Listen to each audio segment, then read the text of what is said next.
Good morning, good afternoon, good evening, ladies and gentlemen. This is SKTV coming to you live from Phoenix, Arizona. My name is Sekou Kenneth. As always, I'm here today. My colleagues will be joining me.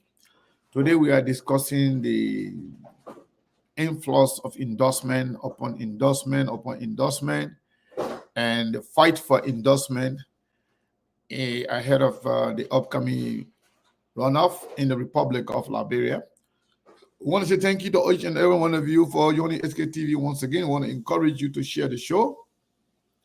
Yeah, so we're going to play one of the video for George Weah now, and then we'll play another video for Joseph Boakai as the two of them are making the final pushes for support, whether from individuals or from political institutions and the rest of it, or from other political actors, whatever it is. It's not easy right now. The fight is real. And by the way, what are the driving factors of these endorsements and what it means? We don't know. We don't know.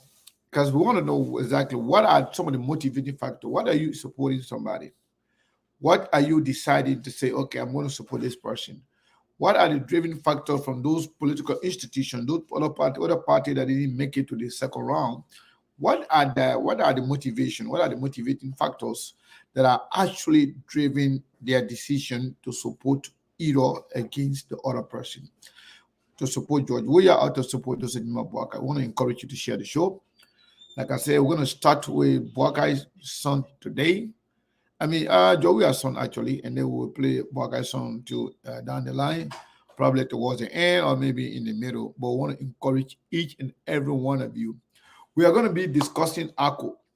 We're going to be discussing CPP. We got some information to share with you. You know, when it comes from SKTV, it got to be real. It has to be real. So I want to encourage each and every one of you to go ahead and share the show while we do this. It's very important.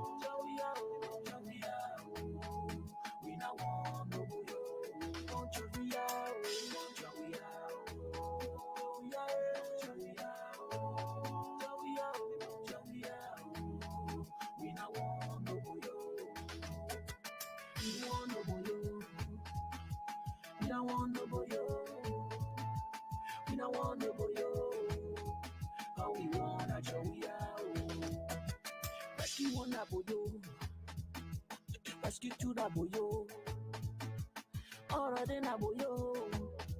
We no want no boyo. Already get talking plenty. Everything they say, da fla. Everything they talking, da fla. All we want that Joey out, Joey out, Joey out, Joey out. We want Joey out. We no want no boyo. Joey out facing the portrait. We you acting cracky. They say you're first kid. Joey out your lesson. Nobody's to pay it. Joey out a B52. I was you not get it. I come and stay the boyo. Rescue one, rescue two, we keep your joy in the Ido. That getting rescued, they coming on. That better sleeping, papi. If you join the boyo, then they're fighting for power. Winner. Your fear play like your power. In a boyo, that rescue mother. Let me come out rescue boyo. Boyo, you can't have you frisky. Come in, that boyo, travel. Director, that boyo, lights. Go, I need that boyo. That baby, that boyo, my boyo, don't worry. Job, that freedom fighter. He coming to fight for us. Connecting all the barrels. Getting football horses. Sending here where boy, bro. Providing free education. Salute. I want no boyo. Joey out.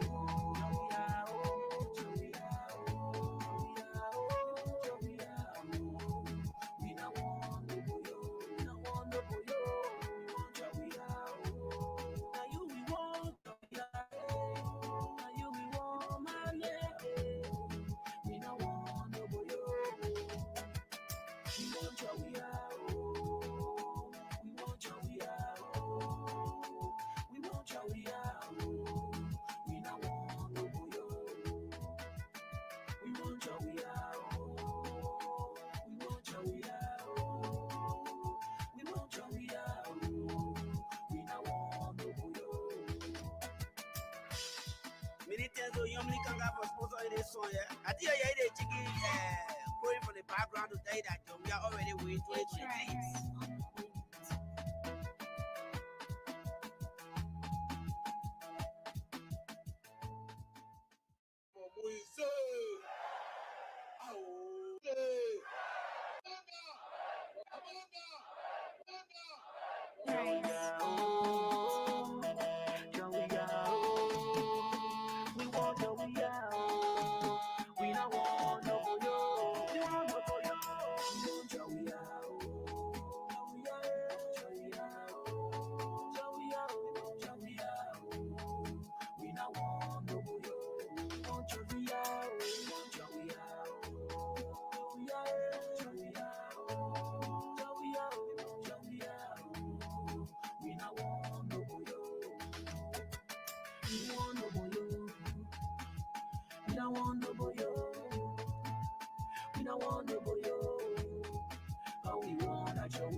Rescue to the boyo. Already na boyo. We not want no boyo. Already get talking plenty. Everything they say, da fly. Everything they talking, da fly. All we want that we are, we are, we want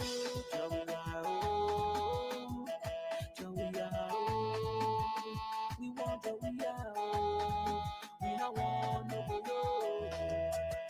We are facing the portrait. We are at the bracket. They say your first kid. So we are your left. All right, folks. I want to say thank you to all of you for joining SKTV once again. Like I said earlier, we play George Weah's song right now from the start of the show, and we are going to be playing Joseph Nima Boakai's song down the line, maybe in the middle of the show, or perhaps somewhere towards the end of the show. But I want to encourage each and every one of you to go ahead and share the show. It's very, very, very important. We have information to share with you when it comes to the CPP and ACO, because those are the two parties that we are hearing about endorsement of one party against the other.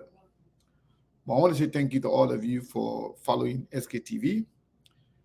So I'm going to start with ACO, because see, this CPP is bigger. We got a lot of big things coming out that we have to inform you about when it comes to the CPP. But I want to encourage all of you first and foremost to share the show. People are not sharing the show, so in fact, I'm going to go back to playing music. When you're ready to share the show, then we'll start talking. Yeah, right now we're not joking, man. We're not joking. You gotta share the show. You share the show, we'll come back right here and do the show. Yeah, people not sharing the show. Me, I don't like that. You share the show. Hey. Yeah. Oh. Yeah. Oh. It was gonna be. Oh. D12 on the beat. If nobody talks about you, you are nobody. If nobody chewing your bone, you are nobody. They will know everything about you more than you know yourself. Yeah. They will talk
All right, folks. Want to say thank you to all of you again for joining SKTV. Those of you who share the show, I want to say thank you.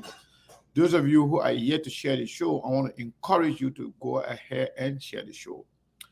So today we have a whole lot to share with you. And I can tell you, I can assure you that today the the show is going to be very, very, very interesting. And the reason is very simple. You know, yesterday, day before yesterday, actually, we received a letter written by the chairperson of ACO, All Liberian Coalition Party in the United States, that is referred to as ACO USA. ACO USA chairperson wrote a letter in consultation with some members of ACO local branch endorsing President George Weah. And that created a big problem. You know, when I traveled that day, I came here, the very first day, show that day, I told you guys that there is a big commotion going on within one of the parties. And I was referring to ACO. Now, there was a huge fighting going on behind the scene. Up to now, the fighting is ongoing. But what happened, in fact, the very first time the information came out, ACO USA people had a teleconference.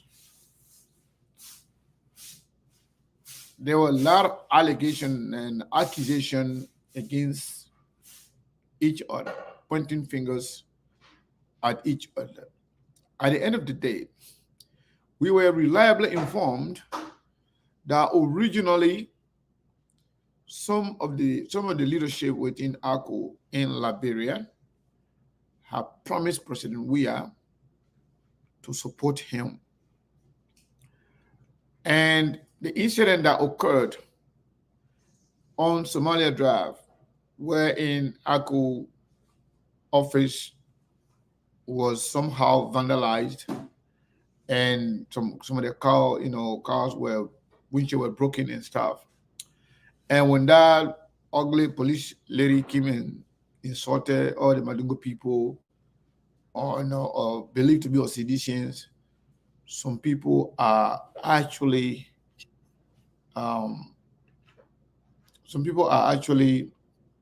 making their decision based on that incident. And because of that, some of the grassroots or some of the common people who are not in leadership started threatening the leadership for not supporting the CDC.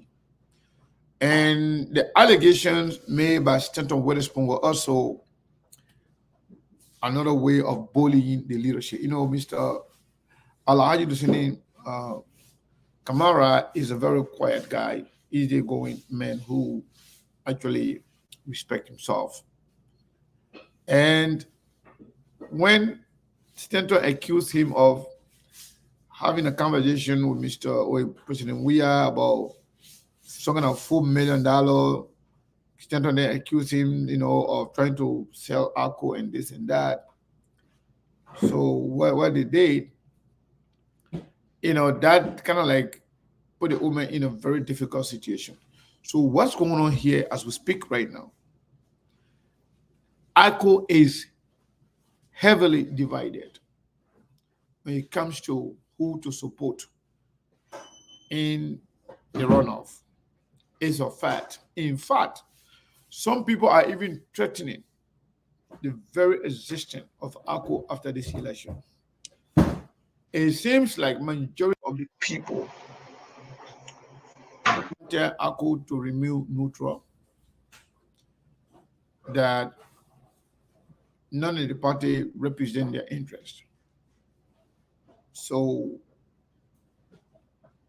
what we're seeing right now ACO is heavily divided. The people that were threatening the woman and also threatening the chairman and Sue, I think they were able to, bully them to submission. So the leadership met and concluded yesterday that they will endorse the CDC. The question remains, what are the reasons that they are endorsing the CDC? I'm sorry, the Unity Party, I'm sorry. They have concluded they're going to support the Unity Party. Based on what? What is in it for them as a party? What is in it for the leadership? What are the expectations? Do they really believe that Unity Party can win the election? And if so, what is in it for ACO? Was there any agreement, MOU or memorandum that we call memorandum of understanding? Is there any MOU signed between ACO and that of the Unity Party? What does the Unity Party has to offer? Is there anything at all for ACO and the membership of ACO? What are some of the driving factors that really led to ACO endorsing Unity Party? But what we can tell you, and for a fact, is that ACO endorsement of Unity Party, we don't know what kind of impact it will have. ACO had about 35,000 votes out of the 2 million voters, valid votes. The 35, they are divided. So why is it gonna, why United Party really turn to benefit from the endorsement? And if the endorsement is not unanimous, if at least nobody expects 100%, nobody expects 100% support from any given political party. That's not possible.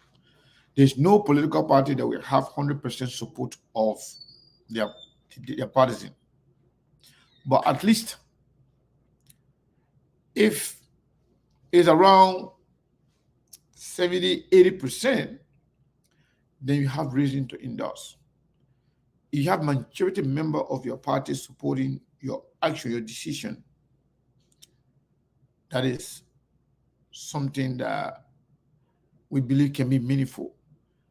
But to have the party split almost evenly between the Unity Party and the CDC, that is a problem.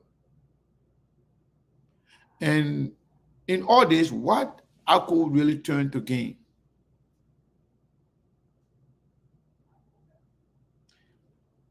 What ACO actually turned to gain in this whole election? If I did sacrificing the existing of their party just to support Joseph Boakai?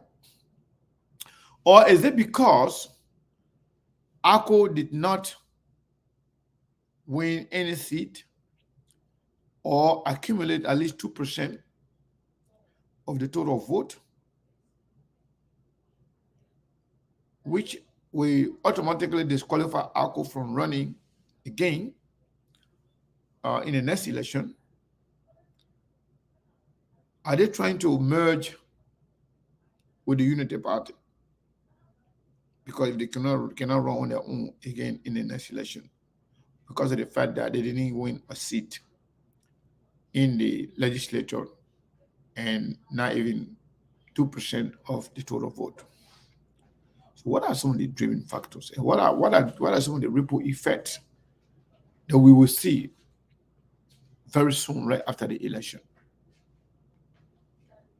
Who is behind what just happened? It's no longer a news that ACO going to endorse the Unity Party tomorrow, but how much, it will mean for the Unity Party having not only fragmented, but a party being split almost evenly to come and support you in a second round. Somebody will say the optics is good. Somebody will say, the momentum is good. But that is for the Unity Party. But what ACO actually is going to gain in this whole thing versus what they are putting on the line? If ACO going to be divided, if ACO membership are threatening, even some of them are saying they're going to cancel their membership because of ACO leadership deciding to go with the Unity Party. So what are they gaining versus what they are losing? I wish they're going to have ACO after the election. The fact that ACO is not going to be eligible to be on the ballot next election. The fact that ACO is being split, into two in terms of support system. The leadership may remain the same. But where are they going after the election? Assuming that Unity Party, does not win the election, then what happened with ACO? Are they still going to have a party? Are they still going to have membership? Are they still going to have people supporting ACO? And what would be the basis of their support if the party is not going to be eligible? Is this a best decision ACO could make? That question is in the air. Those questions are in the air. We're going to be opening the line later on. I know there are a lot of angry people that are in ACO. I know most of them have reached out to me. Some of them been calling me. I told them I'm not a member of any political party. And some of them believe because ACO is predominantly Mandingo people. So, and being one of the leaders within the Mandingo community, some of them think I have some membership of ACO. No, I do not. Yes, I do have some connection. I know a lot of people. I have some leverage. But when it comes to the decision making as to where they want to go, that is something with the people that have the membership of the party and that are in the executive of ACO. But I know for sure this decision is not unanimous. It's not even close to that, and it's going to make ACO to look very bad, and ACO could potentially lose a lot of membership. Because this decision, we are told, it was actually decided by a handful of people. It was not, unanimously agreed by majority of the people, which is really bad. Which is really, really, really bad. A lot of people are threatening leaving ACO. Some of them are threatening that they will never be member of ACO. And they are saying that there will be no ACO after this election because ACO leadership betrayed them. There are people that are happy with the decision, those who support Joseph Jimapoakai. It is a glaring fact that ACO, they are huge supporters in the CDC. ACO got huge support in the Unity Party. But this decision, many people are looking at it that there was a wrong decision by ACO. Most of their membership are saying that they would have loved to see ACO playing a neutral role because of the fact that ACO is never been active in politics since 2007 when ACO came third. For ACO to have been rejuvenated, for ACO to actually being, acknowledged to be something, to be a party since 2007. I'm sorry, 1997, when Alhaji Nkrumah ran for president and ACO came third. Since that time, for ACO to actually be recognized as a party was this year. And the fact that ACO did not win a seat, the fact that ACO did not get at least 2%, it means that ACO may not be able to be anything in the next election unless they change their name or to do something else that will make them to be in line with the election laws that says if your party does not get at least 2% of the total vote or win a seat, that party will be ineligible to run again in the next election. So maybe ACO will be finished. Perhaps ACO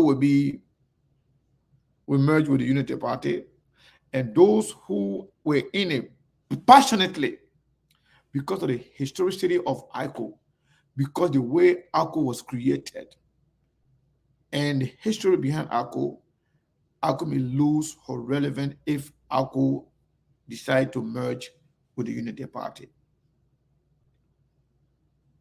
So there are a lot of things happening right now. Now, I'm going to go back to ACO, but let me disclose a few things about the CPP.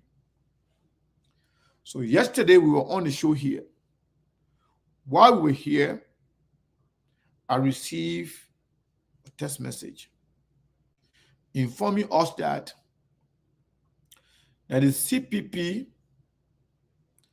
is actually on a meeting comprised of executive committee members and some key players about what to do. And we were told that ANC and Liberty Party were all represented in a meeting. I believe it was a Zoom meeting. There were a lot of people there. And we were informed that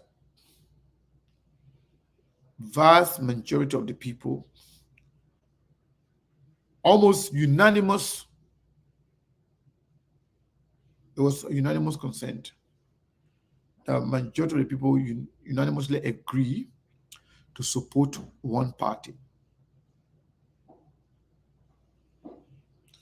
And for what we heard, Mr. Cummings, as the standard bearer for the CPP, has said that given some of the statements, some of the things that they are happening, between the CPP or between Mr. Cummings and the Unity Party and the CDC, because some of those important things, Mr. Cummings was kind of struggling as to which way to go. Mr. Cummings was also listening to his supporters, both in the diaspora and in Liberia, beside the executive membership. and decision was made yesterday. We are also informed that one of the parties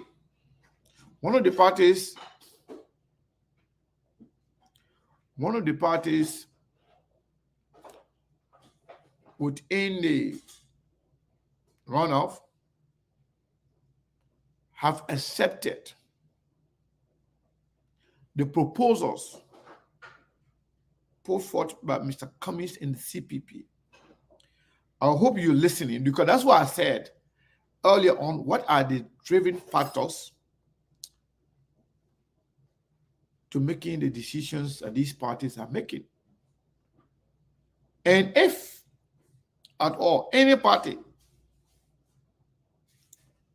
accept and incorporate those proposals or conditions that Mr. Cummings in the CPP put forth,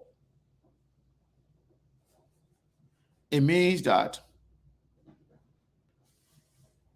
if that was the decision yesterday, and if Mr. Cummings endorses that decision, it means that CPP is now going into this alone or fragmented, because it was almost unanimously agreed by every member of the CDC, of the CPP,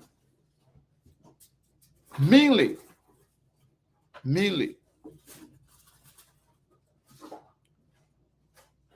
anybody that loves Liberia. Those conditions, the cardinal points that were put forward by Mr. Cummings as to what are the conditions, if met by anybody,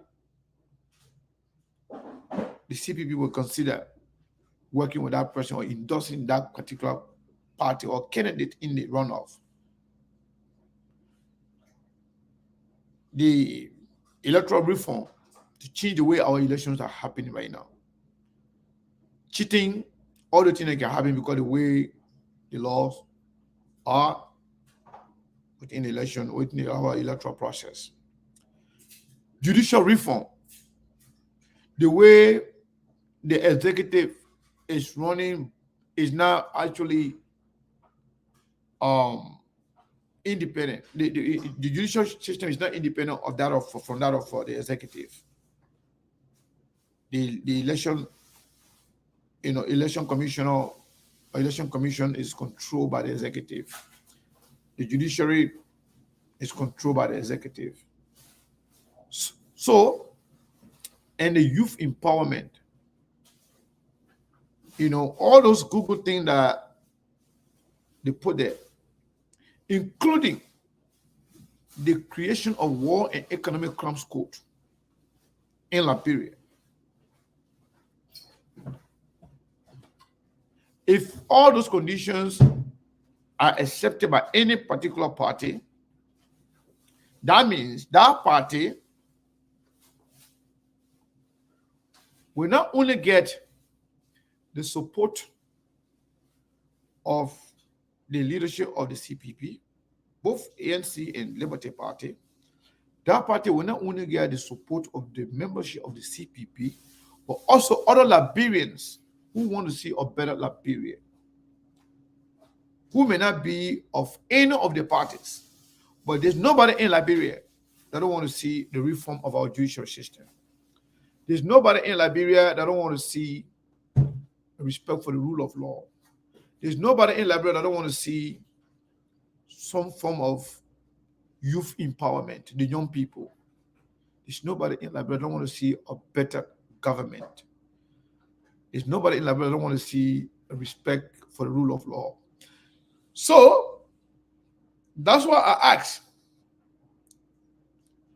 I have text messages from the chat room of ACO, wherein people are complaining as to how the people arrive at the decision. They are complaining that even some of the executive membership are complaining that they haven't seen the document upon which they arrive at the decision to support the Unity Party. Some are complaining about why is it that only the Standard Bureau and the chairman should be the one to have access to the document, and they are not having it. I have those text messages, and they've been going all over the place. I saw it last night. Actually, this morning, when I got it this morning, I saw it. I don't want to call people names, but there are a lot of people there that expressed their resentment. Some of them even saying that this is a wrong decision. Somebody even came there that this is not true. ACO will not do this. And they were at each other's throat. We have access to, I'm not in the chat room, but I have people there that be sending me all those information from ACO chat room. Likewise, we'll be receiving information from CDC chat room and Unity Party chat room. We have people in all the chat room that are feeding away information. So what I'm not trying to say here is that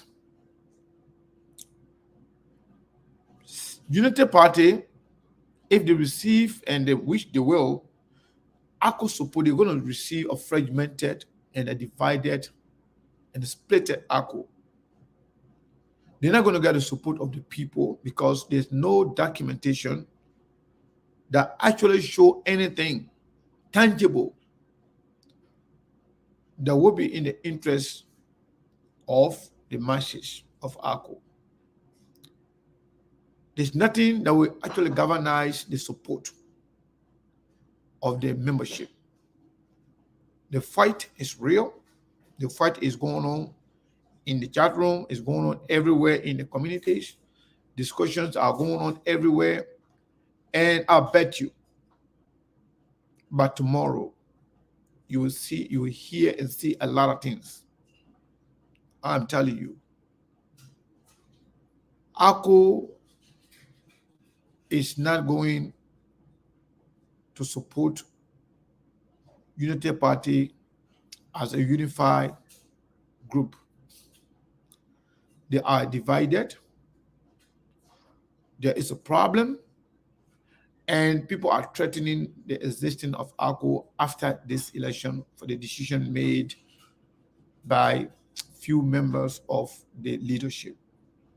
As a matter of fact, some members of the leadership are threatening to give contrary opinion after the endorsement, to come and say they are not part of it. So discussions being held right now, begging those people not to make them shame. You know, I'm telling the truth, and I know exactly what I'm talking about. There are people within the leadership that are saying they will speak out after that endorsement of Unity Party. They will come and let the public know that they are not part of it. They will let the public know that this is not their voice, that these are few individuals who, for their personal interest, decided to go the way they want to go, but it's not the way of the people of ACO. Like I said, I'm not a member of ACO. I'm not a member of any political party, but I have information from all the political parties. The difference between ACO endorsement and the upcoming endorsement of the CPP is that CPP people got something to work with. The leadership of CPP did not do it secretly. They came up publicly. Mr. Cummings himself delivered the message, telling the Liberian people, not only their members, telling the entire Liberian society that we have question mark on the result. But if this represents the will of the people, we have conditions we have few things that we want to outline here. And if those conditions are met, if those recommendations are something that you can accept, which will be in the interest of the Liberian people, then definitely we will look into it. At least they have something to show. So whoever CPP decide to support, not only the membership of CPP will accept it holistically, but also other Liberians who want to see a better Liberia, because those proposals are things that Liberians have been yearning for. Liberians have been yearning for those things to happen. So assuming that tomorrow CPP decide to support, I'm saying assuming, George Weah with the agreement to those proposals that will benefit Liberia and the Liberian people, that will make Jowiya government a different kind of government in terms of deliverable. That will be something Liberian people will unanimously approve. And when that happens, if at all George Weah and the CDC will accept those proposals, it means that the endorsement will mean something. Because the endorsement of any political party is for a reason. You want to win this to win. You want to win the support of the people. And beyond that, if ACO decides, CPP decides to support CDC, if that is to be the final decision,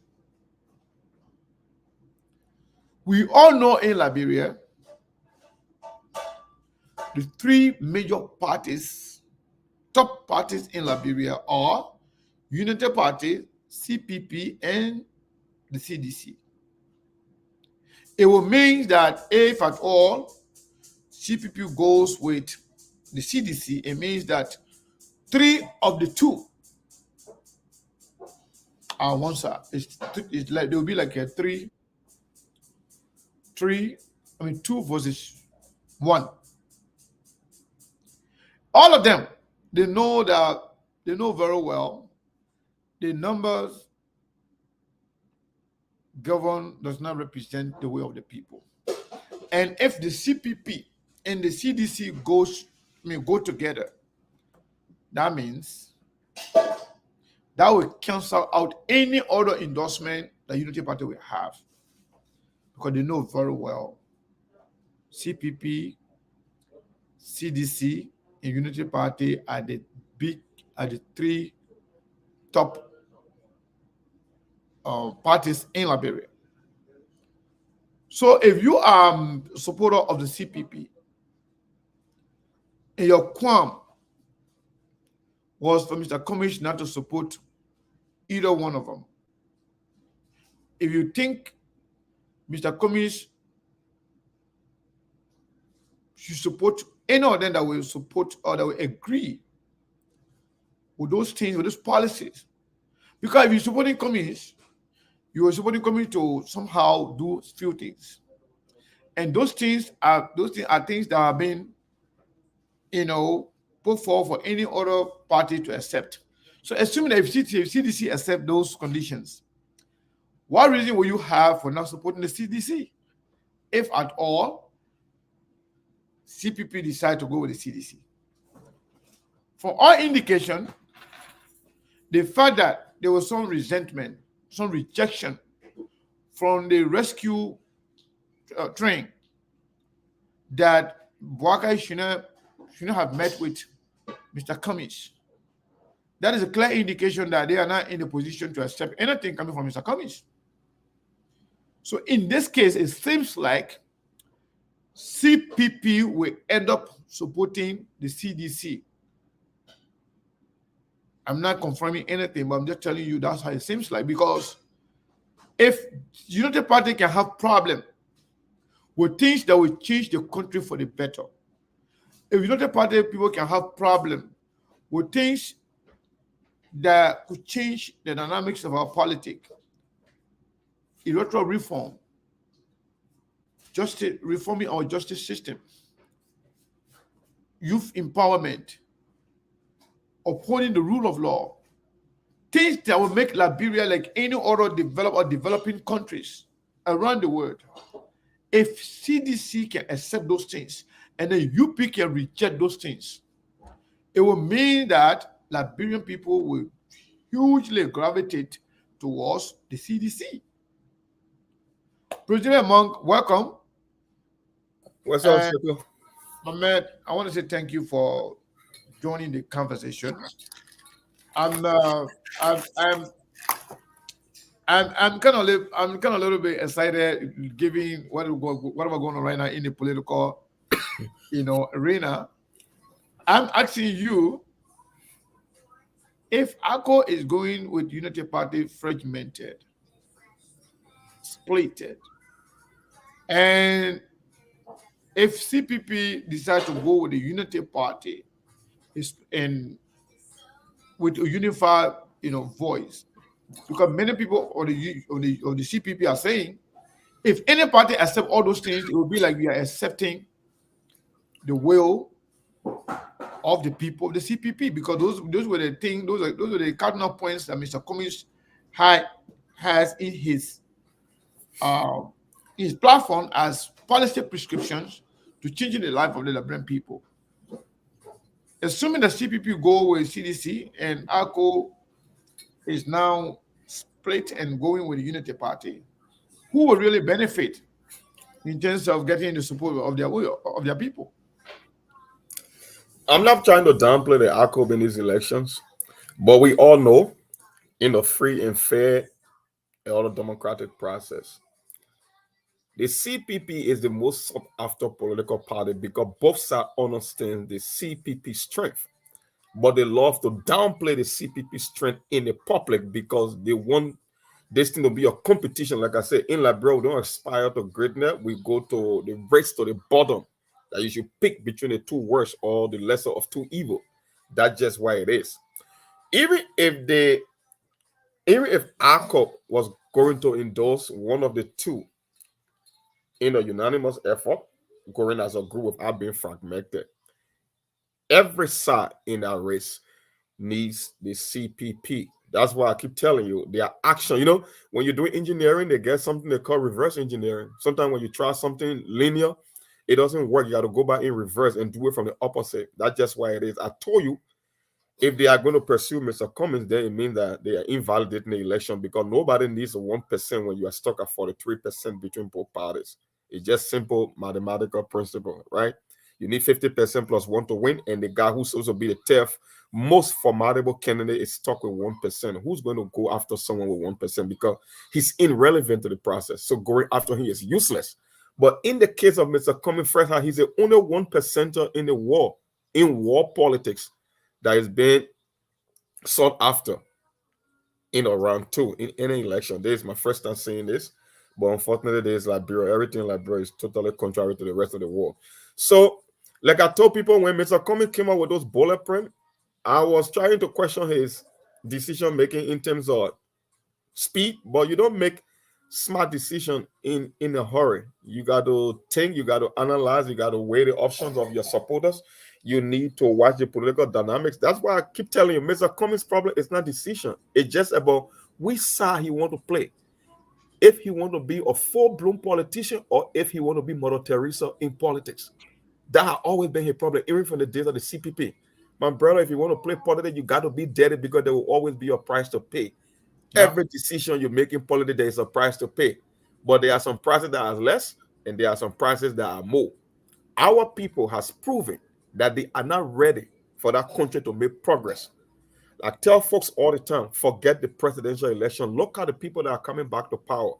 The Eric Staller of the world, the Bill Twary, the McGill. So what it tells you, forget about Georgia and Joseph Boga. Just look at the overall perception of the country and how they make their choice. So they're not ready for prime time. So every time you come here, you're talking about Mr. Clean Hands. No, it's almost like you are repairing voters. You are telling them, you know what? Because like I said, people, you cannot expose People cannot make better decisions on things they were never exposed to. As human beings, we are environmental creatures. We relate to things that we have seen, interacted with. For the vast majority of the voter, there was a guy who called yesterday and he made the most profound impact on the show yesterday. He said, look at the people that are making decisions for the country. They are in majority. They make up almost 6 to 7 of almost every 10 voters. The young people, right? If they haven't been exposed to anything better about good governance or good leadership, why make you think if you present yourself as a better leader, they're going to buy into your idea? They know nothing other than bad leadership. So maybe that could be a problem for Mr. Cummings that he just cannot get over the finish line. Yet people that are rational, people that can see things will always gravitate to Mr. Cummings. But then the young people or the people who make up the vast majority of the electorate, if they are making the opposite decision, then it becomes a uphill climb for him. So at this stage, we got to let them to pick one of the two evils. And if Mr. Cummings believes, I told you the real rescue mission are those laundry lists of issues Mr. Cummings listed. Yeah. That is where, according I posted on the one said there's political sausage, and that was a smarter and an ingenious move that Mr. Cummings made. If you think that you are coming to rescue Labra, here is the list of things that is going to rescue Labra. This one is not only professing to rescue Labra, but this one will be the actual rescue mission. So let's see who's going to sign up for it. But we all know who's going to sign up for that. So that brings me to the question. So let's assume that CDC sign up for that. Do you think if Mr. Comey decide to go and because the CPP put that thing up there and said, whoever sign up for it, then we can have a conversation. Yes. Assuming that CDC agree with that, and I can report to you as SKTV that CDC have accepted that proposal. Should Mr. Cummings and members of the CPP have any reason not to support the CDC? It will be a tough one for them. They cannot say, you got two options. You only got an A and a B option. That's why I tell people when you got a lot of candidates, they have to make choice. It's just part of human nature. When you reduce the list to two, now you only got A and a B. If Mr. Cummings came and presented a list, and you got a group that call themselves rescue mission because they believe that once you don't support them, you are anti-Liberia, that the war is coming to an end. We have to rescue this country because the war will come to a standstill. And you present a list that only benefit Liberia. Liberia will be the only political party that will benefit from Mr. Cummings' list, not even Mr. Cummings' own ANC or the Liberty Party. Okay, if the CDC is going to be brave enough, after looking at how they are governed in the first 6 years, if they are going to sign up on that document, how will somebody from the CPP say you are not going to support the CDC? How do you make the argument? How? How are you even going to start the conversation that you are calling for women and youth empowerment? You want electoral reform because since 2005, election has always been rigged. And you're talking about judicial reform. You're talking about business reform, simplifying your tax code to attract investment. Who going to reject that? If you reject that, then it means you are the real anti-Liberia. So, like I said, it's a political sausage, and people will go out there and show their true self. Because you can say you are a rescue mission, you are only professing to be, but in reality, it means that your action cannot equip to the words that you are saying. And if CDC, because I know it's politics, and I know the one reason that the rescue train will not sign up onto that document because of the issue of war and economic crimes code. Because the other guy said he's going to dance with devil for the sake of maintaining or gaining power. So I know with the kind of alliances the other guy formed himself partner with, he's not going to sign up to that document. So if anybody is going to sign up, I think the CDC is most likely to sign that paper than a Unity Party. More, SKTV is reporting that the CDC have accepted. Okay. That we have confirmed 100% that CDC have accepted. Wow. Finally accepted. And Unity Party did not even respond to it. Okay.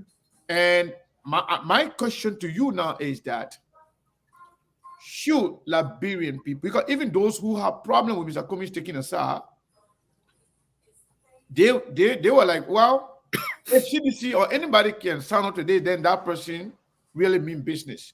Because these things are incorporated in Mr. Cummings' original policy prescriptions, for which you think Mr. Cummings is the answer for Liberia. Okay. So if anybody accept these proposals, um, does that mean that not only Kumi supporters should support the CDC based on those proposals, but also other Liberians who really mean well for Liberia that are of none of the party, but they want a better Liberia? You think this should be a reason for them to actually support the CDC, because CDC is looking beyond beyond party line now and looking at country, if at all they accept that the Okay. way they accepted this whole thing. Traditionally, that's how it should be done. You must live in America. When people go to the convention, right, and there is a fight on the convention floor, you saw it between a Bernie Sanders and a Hillary Clinton. When Bernie Sanders was defeated, he made proposal. That's just why it is. Like I said, politics is a negotiating game. It's a negotiation game. It's not like, it's not merit based. It's about, Seku, you scratch my back, I'm scratching your back. You giving me something in exchange for what I want. That's what politics is all about. It's all about collaboration. It's all about deal making.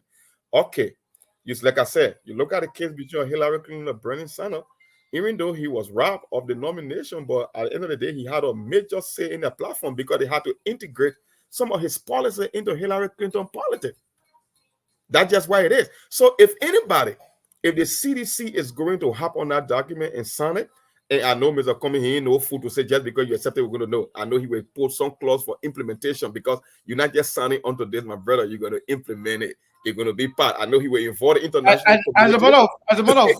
matter of fact, Yes. we were informed, President, but just to Yeah. clarify that point that you just raised, that's a very important point. Mhm. We were informed that CDC accepted this document a little while ago, but they were working on the implementation aspect, how it's going to be implemented, and how Mr. Cummings and the CPP can also form part of the implementation process, and how can they help the CDC, because some people are saying the CDC does not have the capacity of implementing those things. Yeah. And if Mr. Cummings is the one and the CPP, they are the one that are going to propose these things, they have people with the capacity, with the technical know-how and the expertise to make sure that these things are implemented. So assuming that they work together, they accept to work with Mr. Cummings and the CPP in terms of implementation of those things, should people still have qualm or reason to say, well, no, we can't support the CDC? I don't think there will be any reason to reject them. I mean, supporting at that stage. Like I said, I mean, those that the issue listed on those lists on the list, right?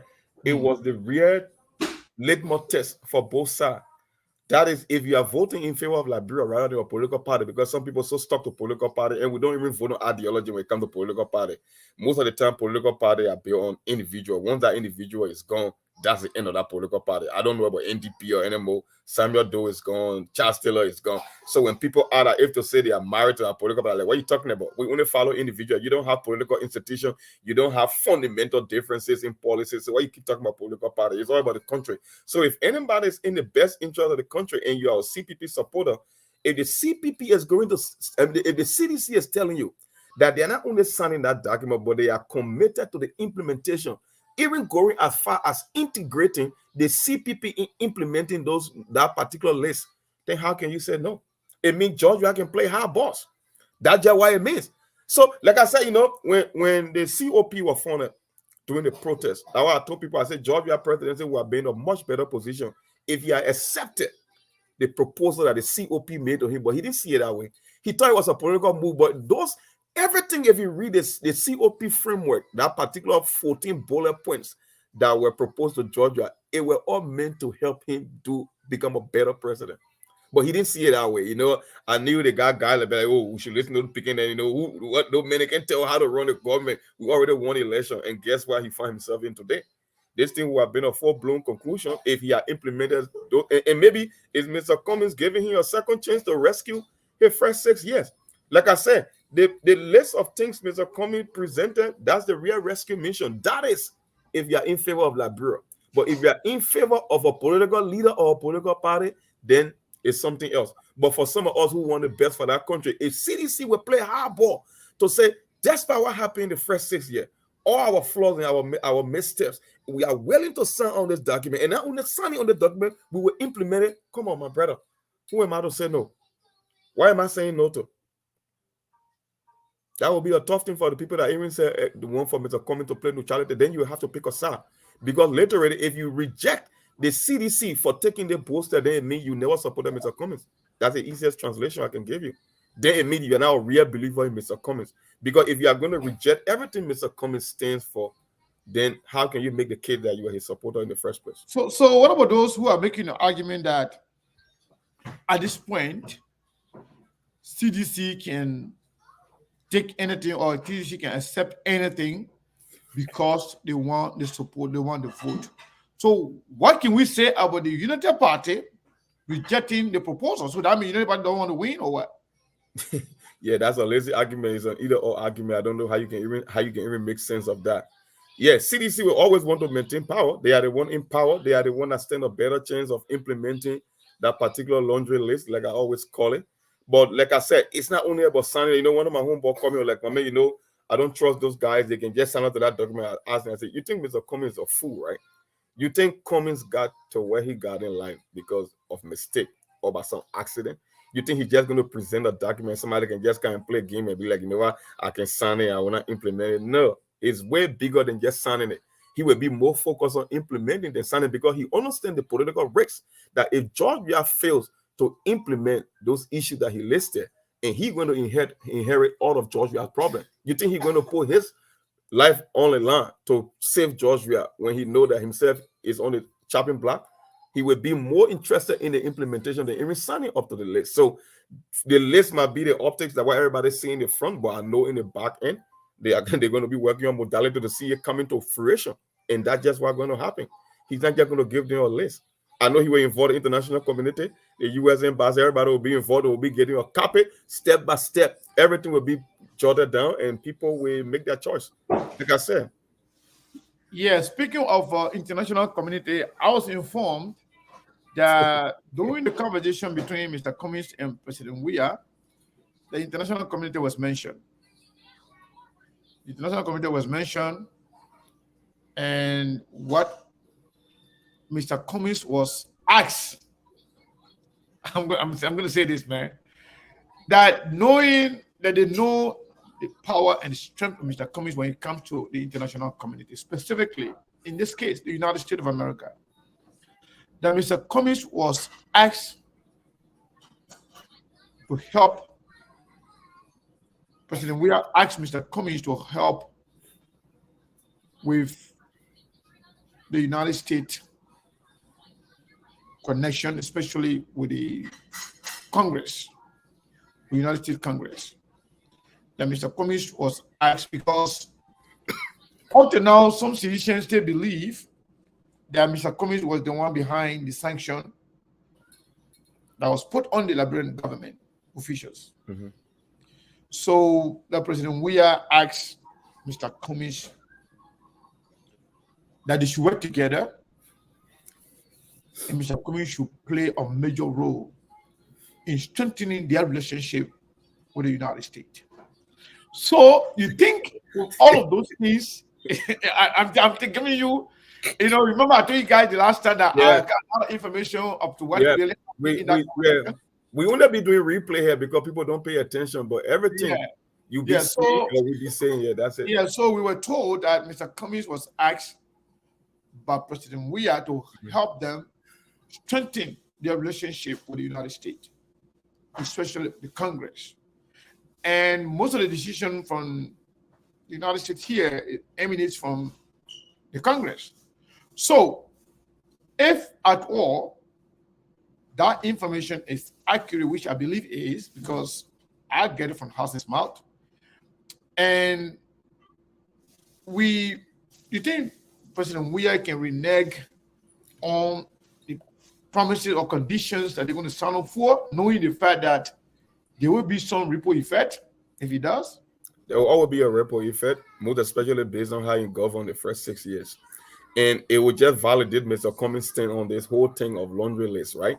Because if it's sedition where they won't always accusing Mr. Cummings of putting sanctions on their government, then it simply means Mr. Cummings was always for good governance and in favor of the Liberian people, because you don't put sanctions on a country if you believe that a leader is doing better. So if the same guys they won't telling you today that I'm going to hold their feet to the fire this time around, and they are telling you they are going to sign on this list, then how do you make the case that Mr. Cummings is not doing it for political reason? It cannot be for political reason. It's about who is able to implement or execute this laundry list or proposal that will benefit only the country. Like I said, the proposal in that list or on that list, it doesn't benefit CPP or the ANC, not even Mr. Cummings' own ANC, or Liberty Party or Unity Party. Only Liberia becomes the beneficiary. So I don't know. Like I said, it will be a very difficult situation for someone who calls himself a CPP supporter to reject anyone that will sign up to that list. Because, like I said, it's not only about signing onto the list, it's about the implementation of the list. So if CDC is going the extra mile to make sure that it's going to be implemented, then how do you make the case against them? Even though I want them gone like yesterday, but then here my own argument will be dead on arrival. Because if I believe in the CPP and I believe in Mr. Cummings' leadership, then if the CDC is signing onto this, then there is no one who can say no to CDC. Because after the rescue mission, we have signed onto the thing within 48 hours. But unfortunately, they're not interested, because that whole rescue mission narrative is a facade. It's a lie. We have seen it. They have proven it over and over again. It's just a talking point. It's a narrative. They think that it's a winning strategy, that when we say the country will cease to exist and we are the only one that can rescue Liberia, somehow people will say, you know what, Georgia is so horrible for the country. For me, I can never be a supporter of Georgia.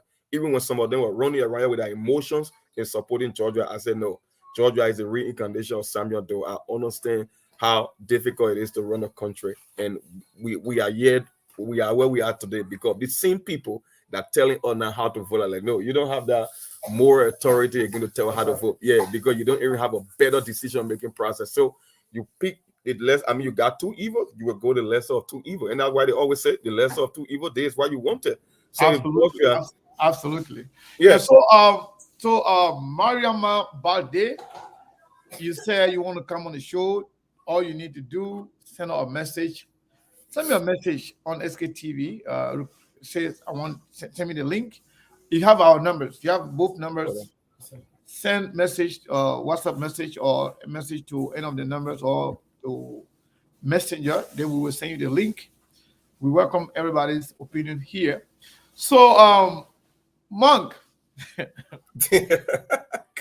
man, sometimes like he said, these things are repeat, and I want to know anybody who will have problem or who thinks that Mr. Cummings should remain neutral, and they believe in Mr. Cummings and his judgment. They believe the fact that Mr. Cummings has the better answer for Liberia. If Mr. Cummings is giving this answer or using this, these things through another person, the fact that he was not elected, should I have reason to actually blame Mr. Cummings for supporting the CDC if CDC is willing to implement his plan that he has for which they were supporting him? Should they blame Mr. Cummings for supporting CDC or try to ostracize him or say anything wrong to him for doing what is right for the Liberian people? Are you there? I'm here. I thought you were still explaining. I'll keep listening. Yeah. So I'm asking you, if at all you are supporting Cummings and you believe in Cummings, you believe in his policy prescriptions, which are part of what being sent to the both party. Yes. And one party is accepting it, the other party is rejecting it. Should they have reason to say, oh, Mr. Cummings not supposed to support one party against the other, if at all, this is like a win for Mr. Cummings, if at all, not only that people as a CDC accept his proposal, but to ask him to help in the implementation process. Isn't that a win for Mr. Cummings and the CPP? Because you support the one reason you want to be president is for those things to be done, right? Okay. Segu, when Mr. Cummings came out with that list, when he hosted that press conference, the very first thing I posted on my wall was political sausage wood. Now, at this stage, it's not only validating or trying to test the resolve of both Unity Party and CDC, it's also testing the loyalty of Mr. Cummings' supporter, because he himself put his own supporter to a test. If you believe in my vision and my dream for the CPP that we could transform this country, this is our agenda, and we're giving it out there. Okay, we couldn't make it to round number 2 according to the numbers, but anyone that will sign up to this list, then it's telling you that they are also part of the CPP. So if you are a common supporter or you support the CPP, how in the world will you say no to this? How do you make that justification? Like I said, it will always be hard to make better decisions if you play politics. If you are making decisions on behalf of the country, it becomes easier. That's why most of us voters struggle with in Liberia. They see political leader, they see parties. So for that reason, their decision is always wrong, because they don't see the bigger picture. You see, every time we come on SKTV, when you give this information, when you give this nugget and you drop some hint, the reason most of that, I keep saying, we are doing a replay of this show, because there are things you have been saying or we have been saying in the past. But people come here, most of them want, they want the 24-hour news cycle gossip and the sensationalism. People want the latest news, the breaking news. That's just why it's horrible. Because if you are really paying attention, this thing won't be new to you. People say it here every single day of the week. How can you say you're a CPP supporter and someone is willing to run with this, not only signing onto this, but making commitment to implement it? How can you say no? Then it means you were never a CPP supporter in the first place, because they is bigger than any other political party. Like I said, the list of issues Mr. Cummings put on that list. That's the real rescue mission. You're talking about electoral reform. How can your guy who want to be political talk about electoral reform? Because the new standard here now is every time a party comes to power, they are entitled to 12 years. They could care less about how they perform, because it's the new norm that you can just rig an election and get away with it. So then what would be the essence of going to an election when your vote won't even be counted? Like, one of the things I see Unity Party people always confusing them, they're talking about we will win an election. I say, you got to be crazy. You think Unity Party is looking at our chances from an electability standpoint. They believe that Georgia's performances is so bad, and we know that his performances are bad. But Georgia is looking at this thing from an how they call it, an entitlement kind of stuff. Because I told you from day one, CDC fundamentally believed that they were robbed of power in 2005 and 2011. They had to wait 12 years. So they will execute 12 years. They believe that they are entitled to 12 years in spite of their performance in in governing the country. That's what they believe. So why are you thinking that, the voters going to reject it? No, it's not about the voter, it's about the entitlement. They believe they won't run the show now. They're entitled to 12 years as well. So you can do all your electability formula, you can go and on the campaign trail. No, if that was the case, Mr. Comey would have been the biggest for us today. So it tells you that your vote now, it doesn't matter. Almost like we're doing something called electoral college now, like, bro, that's just why it is. That when Unity Party come to get 12 years, CDC come to get 12 years. So it means the next person in line, 2029, will be entitled to 12 years. So 12 years become the new standard, and I want Mr. Cummings say he doesn't want. So how can you call yourself a Cummings supporter and reject the proposal if somebody signed onto it? That would be a hard argument to make. That's just why it is. So, given what is going on right now, I'm still seeing some level of confidence from some members of the Unity Party. I mean, talking to some friends in the Unity Party, assuring me that they're going to win the election. Oh, yes. And if they believe that this process, the first round process, they were cheated, and they were cheated because Jowiya want to win the election, what confidence do they have that they can win the St. George Weah in the second round with the St. Election Commission? Yeah. With the St. George Weah as president? With the St. Liberian people that voted and put Jowiya over Joseph Boakai? And with Jowiya with more resources, Jowiya with more money, Jowiya with more access to the people than Boakai. And beyond that,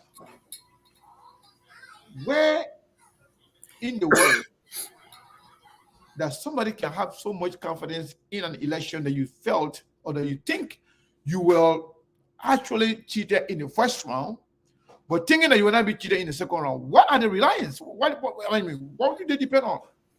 That's politics. They can, most of them can predict the outcome, but they have to they have to make that case that they are competitive and they are going to win an election. Like I said, it's all depend how you seeing this thing, how you interpret it. And when you talk to somebody insider from CDC, some of them will call you secretly. They will tell you. For them, they believe that cheating now is normal because they were cheated before, right? Now they got people within the CDC that believe that even if Georgia rigged an election, the international community will still back him because there were deals struggled in the past in the name of peace, maintaining the peace that made Unity Party to stay in power for 12 years. So the same international community that played referee is also always about things that happened in the past. So that if Georgia repeat those same actions, they will be accepted, even though they are considered illegal. But they will be accepted because Unity Party were also a beneficiary of a rigged election. That's how they see it. So when I hear some of my homeboys, I mean, like I said, I can never be a WIA supporter. I would never support a Joshua. But if CDC is going to hop on this document and sign onto it, then I cannot make any argument concerning that. That would just be in the interest of the country. And Unity Party never took the opportunity because for them they always want to downplay. Unity Party always got one standard operating procedure when it comes to Mr. Cummings. They believe that Mr. Cummings are nobody. They would do anything to denigrate him. That's why they did. Like he's irrelevant. They got, like you said, they got this idea of an entitlement that you cannot compete. We've been there for 12 years before we know it. We know the in and out. We can maneuver the system. So for a guy like you are nobody. So even if Mr. Cummings show strength in an election, Unity Party will always downplay that strength because that's just how they operate. So I wasn't surprised that they wasn't going to sign it. Matter of fact, the kind of alliances they formed with the Prince Johnson and Jeremiah come of the war. I know the moment I saw that list, I was like, I know only one person is capable of implementing this list. And if he can take the risk, then that will be CDC. And like you said, your prediction, I don't know whether you and Nostradamus had any kind of a lineage because everything that you say, it seems like it come to pass. Your sources might be really, really on top of that game. Every time SKTV sources, I mean, like I would say 90 to 95% of the time their prediction always come to fruition. Like it just head on. Thank you, my brother. And let me tell you something, even our competitor, they respect us. They may not like us. They may not like what we say and how we do it or how we say it, but they respect it. They know that, hey, most of them look up to us for information. They will not say it. They will not even appear under their own name. They will be sneaky. They will come around. They will listen. They will listen from far. They will listen from near. They will listen in disguise. But deep down, they trust SKTV. They believe our information. They know exactly. Yesterday, we put out a document from ACO, signed by ACO chairman for ACO USA, letter endorsing George Weah. And we are predicting to you now again that ACO will endorse Joseph Walker tomorrow. And isn't that tell you how fragmented, how split ACO is? If the ACO chairman, in fact, this morning, I saw a statement from ACO chairman USA in their chat room saying, I've just got a reliable information that the executive committee meeting they had, they are resolved to endorse Unity Party tomorrow. And then some reactions in that chat room, my man, says everything. But I'm telling you now, when we say ACO is split, ACO is fragmented, ACO is not unanimous decision, ACO gonna go over there, one-sided, and it could actually be the beginning of the end of ACO as we know it, unless otherwise. Isn't that clarify what we said? ACO is split and fragmented. If ACO USA chairperson can write a letter endorsing CDC, and then ACO in Liberia going tomorrow to go endorse Unity Party, and ACO depend on the ACO USA for survival when it comes to financial support. So what kind of ACO we're gonna have after the election? I don't know the game ACO is playing. I don't know what they are talking behind the scene, but being fragmented is not a good thing for them. And in that case, like I said, everybody the whole thing about endorsement is just about creating this optical game. the more people perceive. It's a thing with politics. The more people see, the more people do. So everybody want to get an endorsement, but there are certain endorsements that are way important than just optics. And that's why I tell people, I'm not trying to downplay ARCO here, but ARCO endorsement will be optical. The CPP endorsement will be monumental. That's just what it's going to be. It's going to be a deciding factor. You can downplay whether you're from the Unity Party or you can be a reaction and you cannot see the logic in it, but that's just what it's going to be. The ARCO endorsement is optical because you want to build momentum going to a second round. And I tell people, when you follow African politics, most of the time, like I learned that from my chairman, I don't say, when you look at the statistic, more than 95% of the time, if an incumbent president win the first round, even by just one vote, they are most likely to win round number 2. Because it's not about the numbers, it's just the psychology, they may already won in the first round. I was gonna go. That was gonna be my next question to you. Let me let me tell you how I was gonna put it. So look at all the areas that Jowia won. Jowia won with wide margin between him and the next person to him, George JNB, right? Areas that JNB won, the margin were not that much compared to what Jowia received. So it means most of the people that voted for other candidates did not vote for either one of them. And Jowia being president, Jowia being in power, and Jowia winning the overall majority of the election in the first round. You think other people, anybody that gets the CPP, knowing the fact that they know the CPP is one of the top 3, isn't this going to be like, close to a landslide? Because it's going to be like 2 versus 3. Like a two-thirds of the majority block going one place, and then one going, by itself and taking some other small party. I won't say a landslide, but it will be a healthy margin for one side, because it's only 2 options now. You see, you walk into the ballot, into the voting booth, you only got we are in Joseph Parker. That's it. Nobody else. So it could, but Joseph Parker got nothing to compete. Wait, they don't have money. Yeah, and it's gonna break only one way, and that's why you're gonna see the real strength of the people who perform. That's what I'm saying. The way elections are rigged in Liberia, it's from the second round you can tell exactly what happened in the first round. That is if you understand numbers. But I don't hold our people to those standards, because you got to really sit down and put in the time to look at the result, and then before you can make analysis on that. So I'm not going to think that the ordinary voter should be able to understand things what happened if the elections are rigged. I said the same thing in 2017. I was the first person that came out. I said no. Then when you observe the second round pattern, you can just tell exactly what happened in round number 1.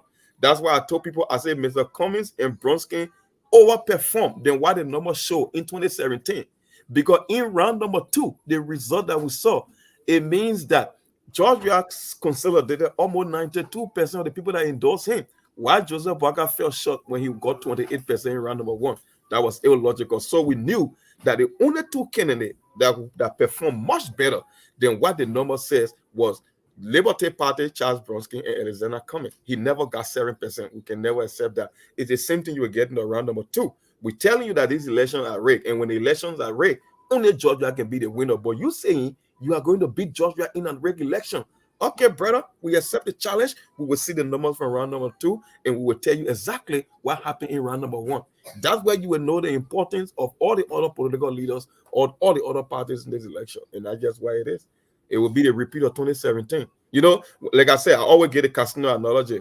When you walk into a casino, the casino is not the one gambling. You are the one gambling, because the casino people understand that every game in that casino is programmed to their advantage. So whenever you put your money to the slot machine, you are the one gambling. The casino is not gambling. But for Unity Party people, they believe they are the casino, even though they are the player, but they believe that they are the casino. So we will see. I like that analogy. So let me say this. Like I said, I'm not trying to play trouble politics here, but Liberian politics is almost always been trouble, like it or not. And I'm looking at the level of hypocrisy on the part of people here, because we believe now that ACO going to support the Unity Party. And now they are talking about Ako being Muslim and, predominantly Muslim and Mandingo. To those who are Muslim and Mandingo in Ako, how are they going to reconcile some of the trouble slurs by Prince Johnson saying that the Mandingo people are sitting down in Guinea waiting for Musa Belete then to take power so they can come and take their forefathers' inheritance from them? What about Prince Johnson saying that the Musa Belete election in Nimba is being supported and financed by Islamic fundamentalists, that want to come and take over their country? What about Prince Johnson and Joseph Nima Boakai then failure to resolve the land dispute in Nimba County between the Mandingo, the Mano, and the Gill people? I mean, how are they going to reconcile that? How are they going to reconcile the fact that Prince Johnson is one of those people that gathered Mandingo and Muslim children and dumped them in the well and slaughtered imams in the mosque and stay proud of killing people? How are they going to reconcile the fact that Joseph Boakai is now well? Joseph Boakai planning to come to America to do his surgery after election if he wins. And Prince Johnson and Jeremiah will be left to run the country. How can they reconcile that a Muslim person who listened to Joseph Nima Boakai telling the whole world that I'm happy for this church for being able to stop Islam or Muslim religion from spreading in this area of Liberia? How are they going to reconcile that to support Joseph Boakai, knowing that Joseph Boakai is surrounded by a bunch of tribalists and killers? How are they going to reconcile that, Monk? I don't understand. It'll be a tough thing, Sekou. That's one of the reasons. These are some of the things we look at. That's why we just pick certain candidates or certain parties and buy into the ideology, because we keep telling people we're looking for the best. Because when we get the best candidate, the country tends to better. But unfortunately, the vast majority of the voters believe that we should keep going to these sentimental politics, these tribal politics, and unfortunately, that's how they can vote. Every election cycle, they keep repeating the same thing, and then you find yourself in a tough situation when you come to making a choice. Now you get a Musa ability that have secured his seat. People are already pledging their commitment to making the next speaker. And then you got to rescue people that are on the rescue team with a whole different sentiment. You see, that's why you don't want to go tribal. That's why you want to vote on the critical issues that matter the most. Like I said, whenever you think country, whenever you think about the benefit of the vast majority of the people, your decision will always be better. In that way, it's easy to make a choice. But when you keep going down to the gutter politics, that's why you keep ending up with. Nothing is going to change until you can change the way you do things. It will be a very tough thing to solve, because at the end of the day, you just cannot erase the tribal aspect from Liberian politics. It will always be there, and it's not going anywhere anytime soon. There will be people who will just come and just inflate it and make it even harder, and that's just why they rescue train people, seems like at the moment, with the whole divisive thing. I was surprised when Jeremiah was talking about how the people vote in the Southeast. I was like, you should be the last person saying that. Look at how the people voted in Nima County. So why make the Southeast not any different? What are you talking about, bro? You are a beneficiary of a tribal system. You think Joseph Boakai pick you because of merit, or because you better, or because you can put Liberia in a better position, or Liberia will tend to benefit from you? No. The only reason he picked you because you're from a county that is second largest in terms of population, and he know people going to vote on tribal land. That's it. Nothing else. He never picked you because of merit. So stop the nonsense about the Southeast not voting a particular way. That's why I keep telling you. We saw this in 2017 with a so-called indigenous ticket label, which was a kind of a dog whistle for people who are not indigenous, because the game plan, like I said, from Unity Party is always, demonize other people. They can never compete on idea. They will tell you that the old man been in politics for more than 40 years, but I think it's going to be to his advantage. I want to hear about his tax plan, about his idea how to revamp the economy, but no, it will never be about that for a man that been in government for the rest of his life. So That's what we are stuck with, and people will have to live with that. It won't change. One election cycle won't change it. Like I keep telling folks, maybe and maybe only we will be lucky to get a president who will change the system that people will see. Then it will change the way how people vote. But until then, when you label yourself to be somebody special or somebody that got a greater vision or bigger plan for Liberia, it will be a hard sell because our people are yet to see true leadership. So maybe with time, if a great leader will capture the presidency, maybe from his governing style, the Liberian people will just change the way they start voting. That's what I'm thinking. But until then, it's yet to be seen. And maybe Mr. Cummings at this stage and the CPP, maybe they are playing a long ball politically. Maybe Georgia is looking at this to be like his exit strategy. Like I blunder in round number one. I got to secure myself a legacy. And maybe this list might be the one that could just save me. And who knows? If you're going to jump on it, my brother, we cannot even make the argument that we won't support in as much as I don't like to say it. I will keep saying it from 2005. For me, I love Georgia on a personal level. I believe when it comes to politics and running a country like Liberia, I just know he's not capable of, but he's already there. That's why the people choose. When the vast majority of Liberian people make a decision, who am I to say I'm not on board? So that could be his saving grace. And who knows? It could be the base. Because since you want to go to these two options, that they are the new Republican and Democratic Party in Liberia, that you cannot get somebody third or fourth, then maybe the only way to bulldoze your way to the presidency is to go through one of them. So maybe the CPP could be playing long ball and be like, okay, since you want to vote on sentiment and you want a base that you don't want to aspire to a new idea, we might as well pick one side and ride our way to the presidency in the future. Maybe that could be a game plan too. Who knows? So, so you think the CPP, let's say the CPP decide, like I said, I know that just George Weah and the CDC have accepted the proposal from the CPP. So should the CPP decide to go with George Weah, which seems very likely, at least they have something to show as reason, as reasons, that they receive to go and support the CPP. What do you think ACO will show to the Liberian people and the membership of ACO as a driving factor to their supporting the CPP? Do you think they have some cardinal points of things that, that they put forward to the Unity Party accepted those things? You think they have something like that? Like I said, Sekou, the thing with ACO have sent so much mixed signal in this election that, like I said, their endorsement will be more of an optic than something that will have a cascading effect, right?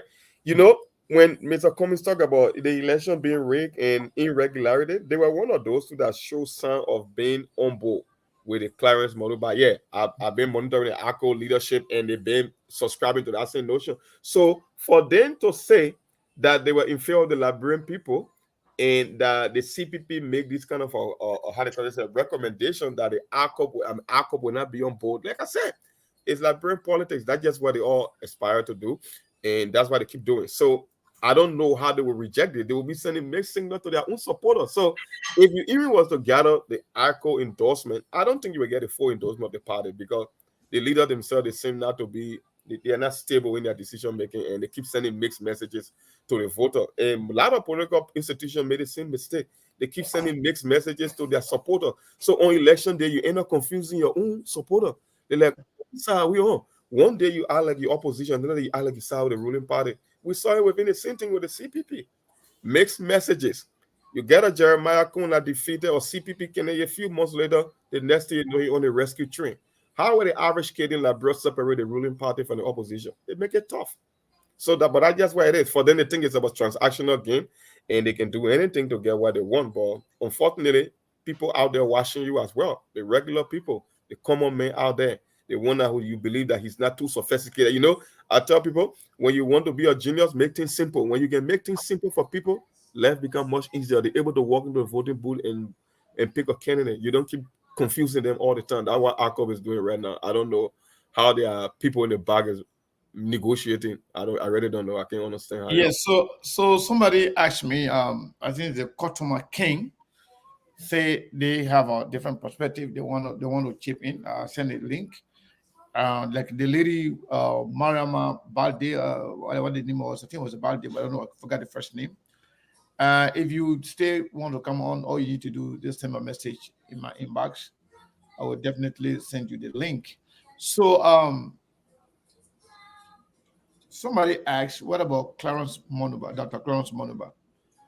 For the information we have as SKTV, a week before, a few days before the document came out, signed by Dr. Clarence Monuba and Madam Sarah Beslow and Mr. Cummings, before that, we were informed that the CDC, through President Weah himself, reached out to Dr. Clarence Monuba. And we were told that Dr. Clarence Monuba was willing to support the CDC. But CDC wanted not just a support or saying I will support you, but CDC wanted an endorsement. So from where things stand right now, I am predicting that it's very likely, very, very likely that the CPP, Dr. Clarence Monuba, and Madam Sarah Beslow Nyanti, I think they all could end up supporting the CDC. That's my opinion. And SKTV will always predict, and for the most part, we have come through. So yes, to answer your question, we are informed that there was a conversation, and President Weah actually spoke with Dr. Monuba, and there was some form of agreement between Dr. Monuba and President Weah. There was a conversation. And I heard that Dr. Monuba said, well, I can support you, but he was not willing to actually to come out and do official, because he's kind of angry for the fact that the number that they gave him. I always believe that the people didn't get their, the number the more people that voted for them. But now it seems like that's how Liberian people voted, because we did not see any resentment or rejection of the way. But yes, to answer your question, it sounds like Dr. Clarence Monuba could go with, because Dr. Clarence Monuba, say a lot of things about Joseph Njimabuakai indirectly, and the party people attack him, they disrespected him so many ways, and they are from Lofa, and we know from Lofa, from Lofa traditional politics, we know very well that Harry Fumba Monuba, the father of Dr. Clarence Monuba, was not a good friend politically with Joseph Njimabuakai. In fact, his father was picked over Joseph Njimabuakai. Joseph Njimabuakai had a grudge against him. So let me see if we can bring this person on here. I don't know whether this person has enough. My brother, I hope you have enough data and your internet is stable. Yeah, the internet. In Liberia, the internet. Brother, not easy, right? Do this service to the people. Oh, there's a Cottoman King. Okay, now I see the face. Cottoman King, I've seen him on Facebook, but never actually seen the face. Cottoman King, welcome to SKTV. How you doing? Are you there? Yeah, it looks like his internet is not that good. Are you there? Can you hear me? Right. Yeah, I can see you smiling, but I can hear you. Thank you. And I'm excited to be here. Yes, I'm here. Okay. This is my W here. I'm here. I can hear you all. Okay, go ahead. Yes, Go I ahead. can. Go ahead. I'm Go ahead. Welcome. hearing you loud and clear. Oh, I don't know. I can hear you. We can hear you I now. can Go hear you ahead. good. Go Yeah, ahead. we hearing you. We hearing you loud and clear. Am I okay now? Yes.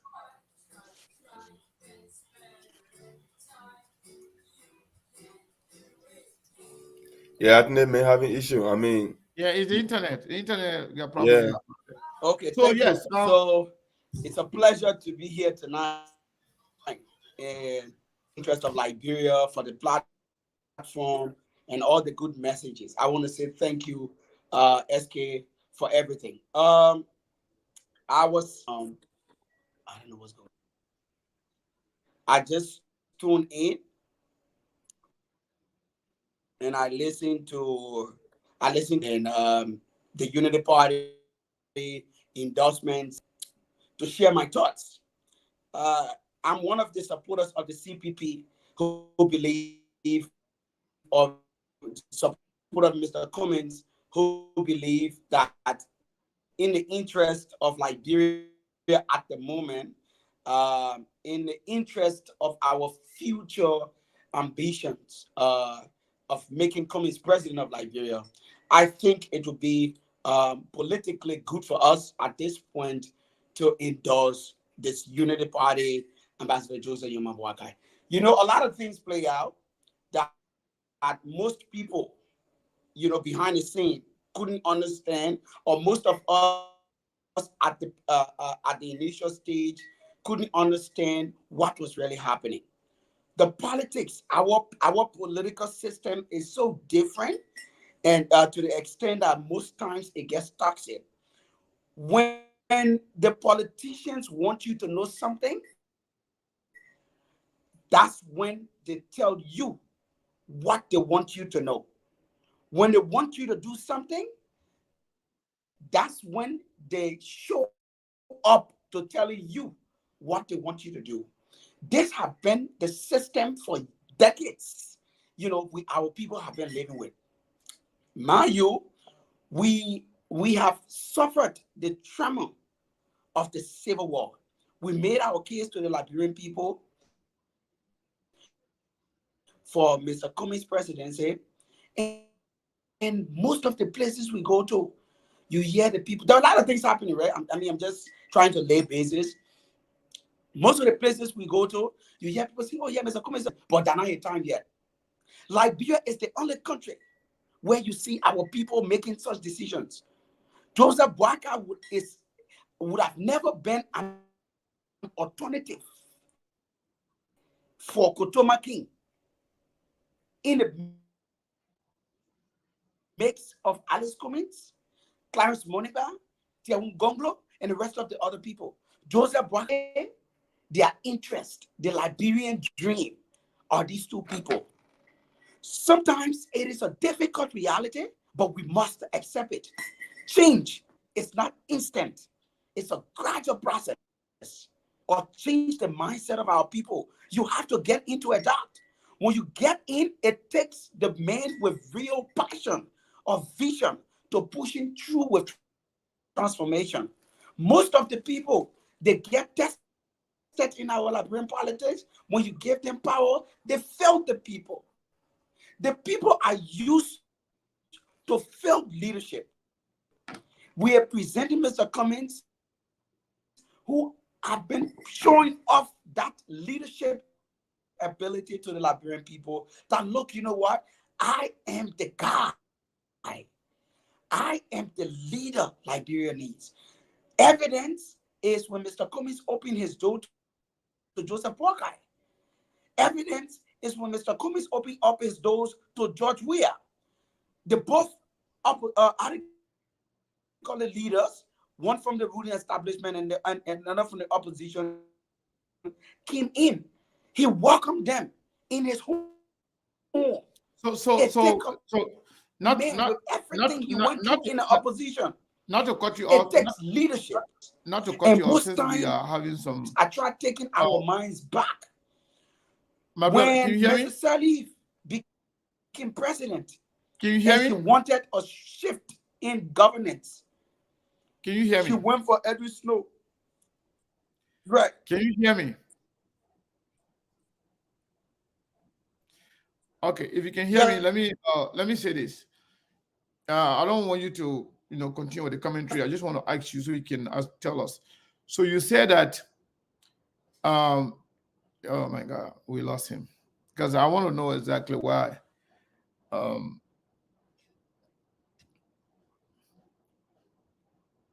hello,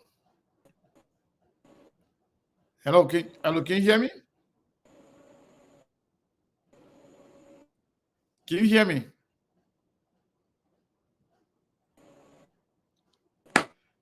Mr. Potoma King? Can you hear me?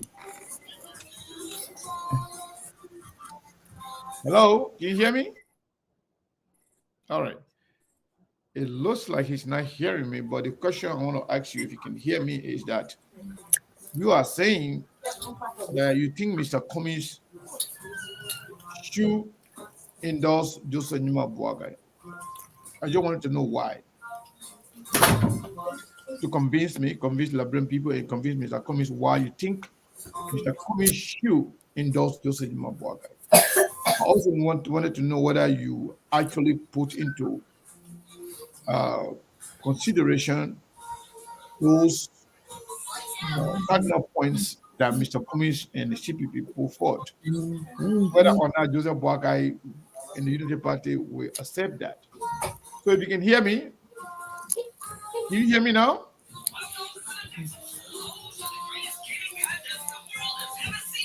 Uh-oh. Okay, I think the music coming from the Brazilian monk. So monk, No, I ain't got music playing here though. I was just listening to him. I think it's got to be from his. maybe it can be coming from the guy end. So the question to this brother Kotuma King, I was going to ask him to give reason why he thinks Mr. Cummings should support this thing about it. But again, folks, you can call in. We'd like to take a few calls. You can call in. Let's hear from you. And like we told you, from our I see why. My phone is on do not disturb. That's why no calls coming in. Both lines. I'm so sorry. Everybody, I'm sorry.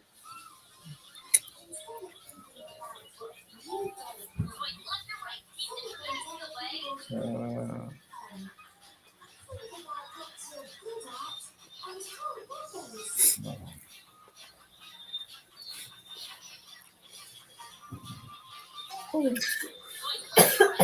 so what is going on here? So I try to take the phone from that thing.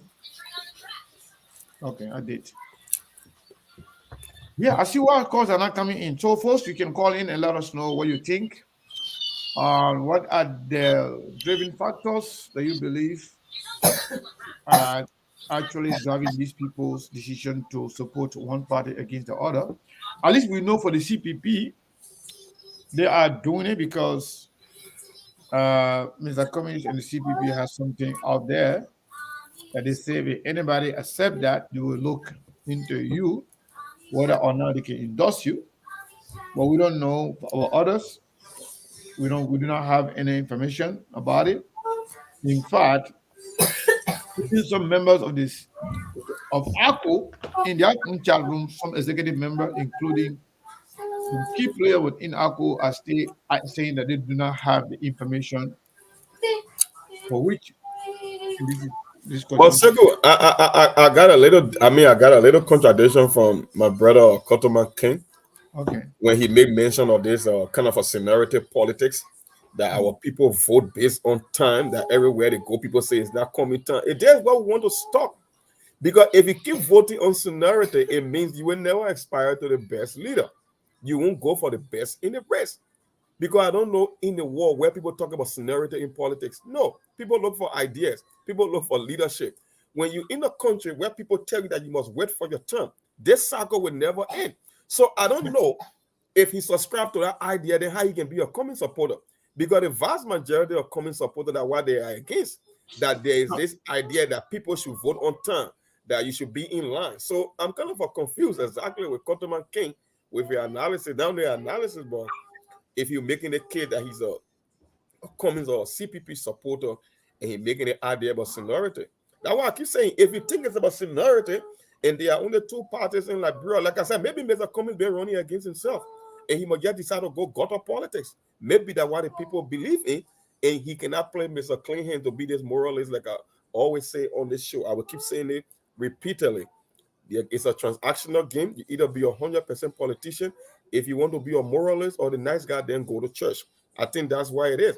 And my brother Kontoma King just made a case that everywhere we keep going, people see Mr. Cummings should wait for his time. The question is, when you say wait for his time, at what time? So even if you got the best guy, not only the best guy, even if you have a potential for someone to be a better leader, are you going to wait for your time? Then when will we get to those leaders? And who's supposed to be given first preference in terms of pecking order when you're talking about time? So you're telling me now, who should be next? Joseph Boaga? Is that what he's trying to say? Then after Joseph Boaga, then before Cummings, then after Cummings, then who? Sir Joseph? Is that what he's trying to say?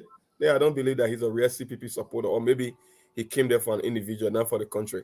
Because I myself, yeah, in as much as I support Mr. Cummings, I'm not stuck beyond an individual. If there's another candidate that will come in the future that will present a better idea than Mr. Cummings, I'm supporting that candidate. That's just why it is. It's not about the individual, and I don't think Mr. Kotoma, I know Kotoma King argument about seniority and standing in line. I really don't know. Then he totally contrary to the belief and the vast what people believe in Mr. Cummings and the CPP, because it's one of the idea that they vehemently reject waiting in line that somebody turn up. We're not playing that game, my brother. Yeah, I don't even know where they're coming from with that. Yeah. Yeah, but you know,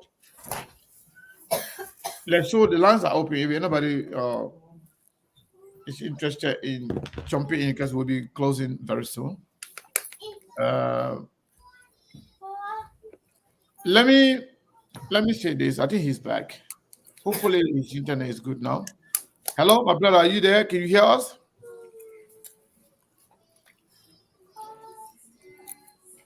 Yeah, this is bad. So I think we'll start taking calls. Caller, what is your name and where are you calling from? Hey, Sekou, how are you? This is Daniel Rose. How are you? I'm doing great. How you doing? I'm okay, man. Yeah, nice Yes, I'm topic today, you know. And thanks for here. I don't Can know you that guys hear? guess. Yeah, he makes some silly points.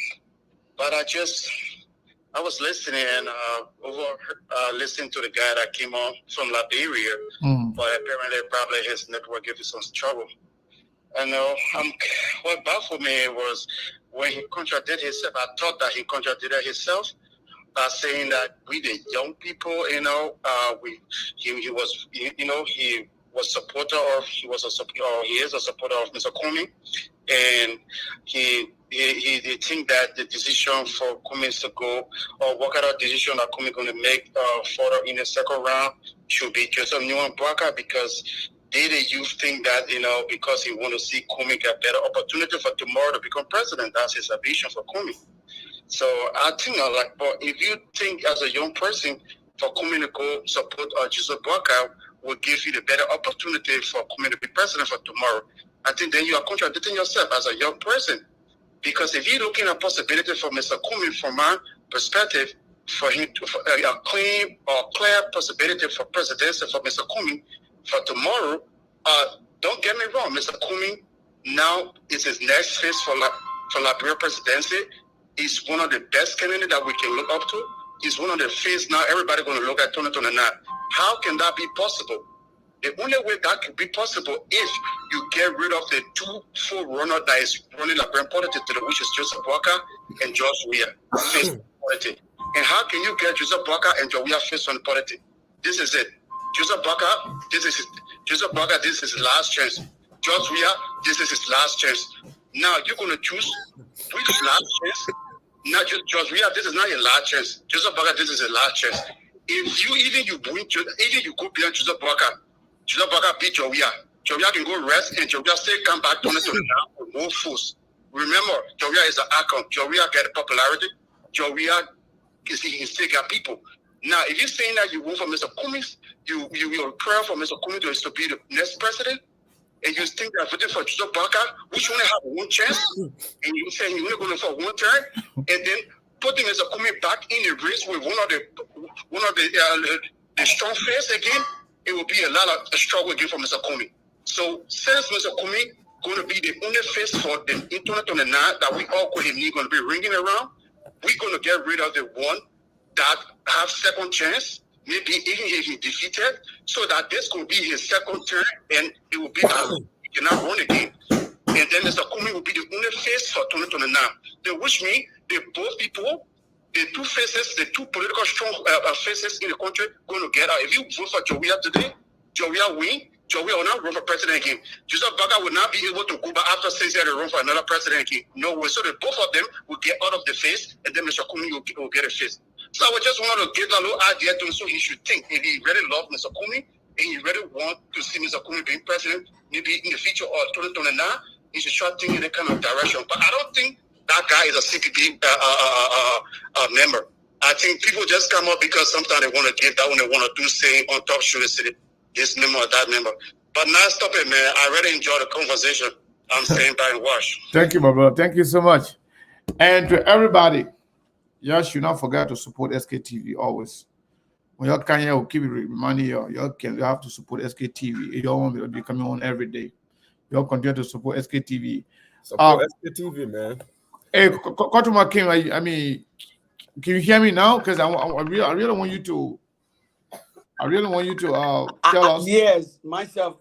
I'm so eager to respond to responding to somebody. Yeah, I want you to tell us unfortunately the reason why you think my voice. Yeah, go ahead. The reason why you think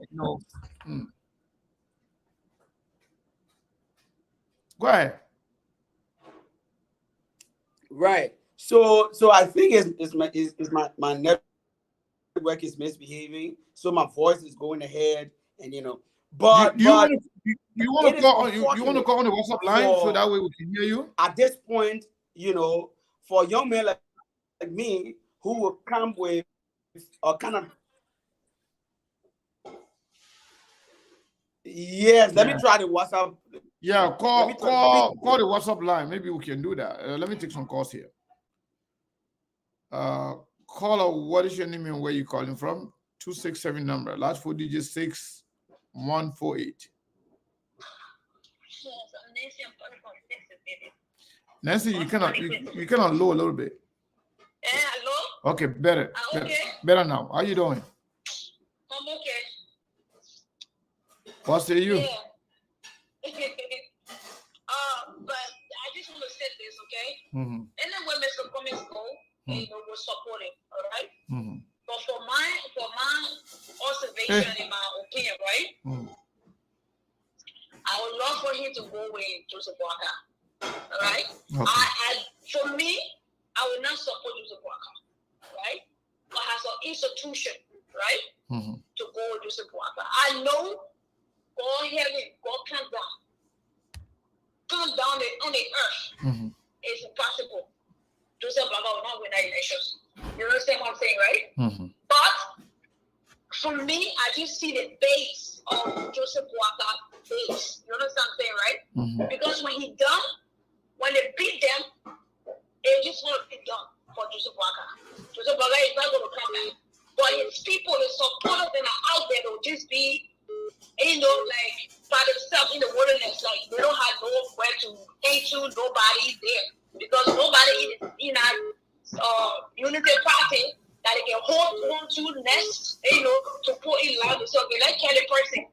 No, the only Joseph Barker is done, he's done. And he have that base, to go with Mr. Comey, come back to run. That base, they will follow him. That's what they say. That's in the ordinary Liberian people, that base all over. They will follow him. That's my thought, all right? But I know even Mr. Comey, I know Mr. Comey has a policy, so he can give out there to those people, for the Liberian people. But if he plays politics, you understand, right? Mm-hmm. And rather he goes with Joseph Walker, because Joseph Walker has a huge base, can add up. And for But you think Joseph Boakai got huge votes more than the CDC when CDC got more votes than Joseph Boakai? But for me, the suffering that coming if CDC said, okay, bring your plan, we'll work along with it. Now I agree with Mr. Cummings to go along with that. All right? But when CDC said no, and both of them said no, Mr. Cummings should just take a side. You know what I'm saying, right? Because the sex there will be hell. It's a hell for the Liberian people. Because when Mr. Cummings speaks, there will be a for Mr. Cummings. You the one went over there and support. You understand, right? And support John Weir. So what you coming to tell us? We don't want to hear you. Because we have Joseph Walker. You got this, Joseph Walker. It's like, and you know, choose it. But you did it. So we don't want to listen to you. You understand what I'm saying? Right? That's my point. But if John Weir said, okay, Mr. Cook will work along with it, then I will accept it. And you know, and we'll go with John Weir. So let me ask you before I let you go. Yes, sir. Will you prefer a George Weah presidency or Jeremiah Kuhn presidency? Jeremiah Kuhn presidency, it would never happen. But it will happen if you say you should support Joseph Boakai. Joseph Boakai wins. That's going to be Jeremiah Kuhn presidency. It will not happen because it will not happen. John Weir will not take power to the United Party. It will never work. Okay, thank you. For me, Thank you, for me, Nancy. it will never work. Okay. All right, thank you so much. Okay. So let's go to the next caller here. Cyrus, welcome. Let me go to the next caller here, which is Mr. Joseph Conto. Are you there? Yes, brother Sekou. Thank you so much for taking my call. Go ahead, my brother. Hey, this whole thing that is ongoing, I don't think those of us who support the CPP or member of the CPP should do things the old way. It should be business as usual because all of the time when people endorse candidate in the second round or when a political party does that, they've been looking for some kind of a ministry or whatever, you know, to be given to them in return. I think the CPP is pretty smart here by putting out or putting forth a policy prescription, I would say, because that's what our campaign was all about. The policies that Mr. Cummings put forward and asking that or making a demand that anyone wanting the endorsement of the CPP, they have to accept, you know, the proposal put forward or the policy prescription put forward, because that's what we need to change the country. If any of the candidates accept that to implement it in full, sign onto it for the Liberian people, I don't have a problem with it. But on the issue of Unity Party, if Unity Party can sign it and they can even implement it, but what's going to happen in the future or in 2029, they're not going to support Mr. Cummings. What they're going to do, they're going to push the incumbent vice president, which will be Jeremiah Kuhn, against Cummings. And Cummings will be left in the cold. So the issue about Joseph Yima Boakai, for me, I will not support Joseph Yima Boakai. Even he can take the thing and sign it. I don't trust him. I just don't trust him. I think that's where Mr. Cummings is pretty smart, because if even you will not support him in 2029, at least a policy would have been implemented. I think that's a good thing for us. So I'm looking forward to see if the CDC will take it. I do believe that both CDC and Joseph Yima Boakai are bad prescription, are bad for the country. But equally so, if they can take the proposal and implement it, I don't have a problem with it. Thank you so much. Thank you, Mr. Conto. Thank you so much. Let's go to the line here. 242-424, number last 4 digit 8821. What is your name and where are you calling from? This is Letty Sekou. Letty? I'm calling. Levy or Letty? Letty. Levy? Stop, man. Okay, Levy, go ahead. Okay. Now, I'm the neutralist in all of this. Yes. But according to what I have been hearing with the acceptance of the policy and what the plan implementations and all that with the CDC. I would say that they should go with the CDC. Now, I will never support a Joseph Boyka. First of all, like you obviously said that it's not going to be Joseph Boyka, it's going to be Jeremiah Cohn. And that's what a lot of people don't understand. And the thing is, 90% of the Joseph Boyka supporters are very, very envious of Mr. Cummings. So it doesn't matter if Mr. Cummings support them or don't support them. They do not like Mr. Cummings. It's in their core. For some reason, they just don't like that man, and it's through envy. So that's something that's in their DNA right now, so they will never support Mr. Cummings. And another thing is, they're like scorpions. You cannot trust a scorpion. A scorpion nature is to sting, and they will sting. It does not matter what they say. They will always sting. And that's why I say I will never support a Joseph Boyka or UP under the Joseph Boyka regime. And so Mr. Cummings, if he wants to take any side, if he wants to support somebody, I would rather him support, the CDC government. And in 2029, if he wants to run, we go from there. The people, Mr. Cummings will have to do things to show that he really wants this. And he may have to do a microcosm thing in one of the counties to show and implement his policies that he really wants to carry forth and say, this is what I want. He could take his county, Maryland, and try to implement some of the policies that we have. And George Weah, under the George Weah-led government, working with the government, George Weah-led government, the CDC will quicker allow Mr. Cummings to do that and show that macrocosm of what he is than will a Joseph Boyka. So that's why I say I will never, ever have a Cummings support Joseph Boyka. And if he supports Joseph Boyka, I will be on the opposition too. As much as I do not want to support the CDC, I will be on the opposition. Thank you. Wow. Sekou, that's what we call it. That's what we call race to the bottom. When you are not left with something better, you have to pick one of the two worst that's available. Exactly. That is a simple. I have a caller here from all the way Italy. Let's listen to that caller. Hello. Hello, caller. Are you there? Hey, I'm gonna.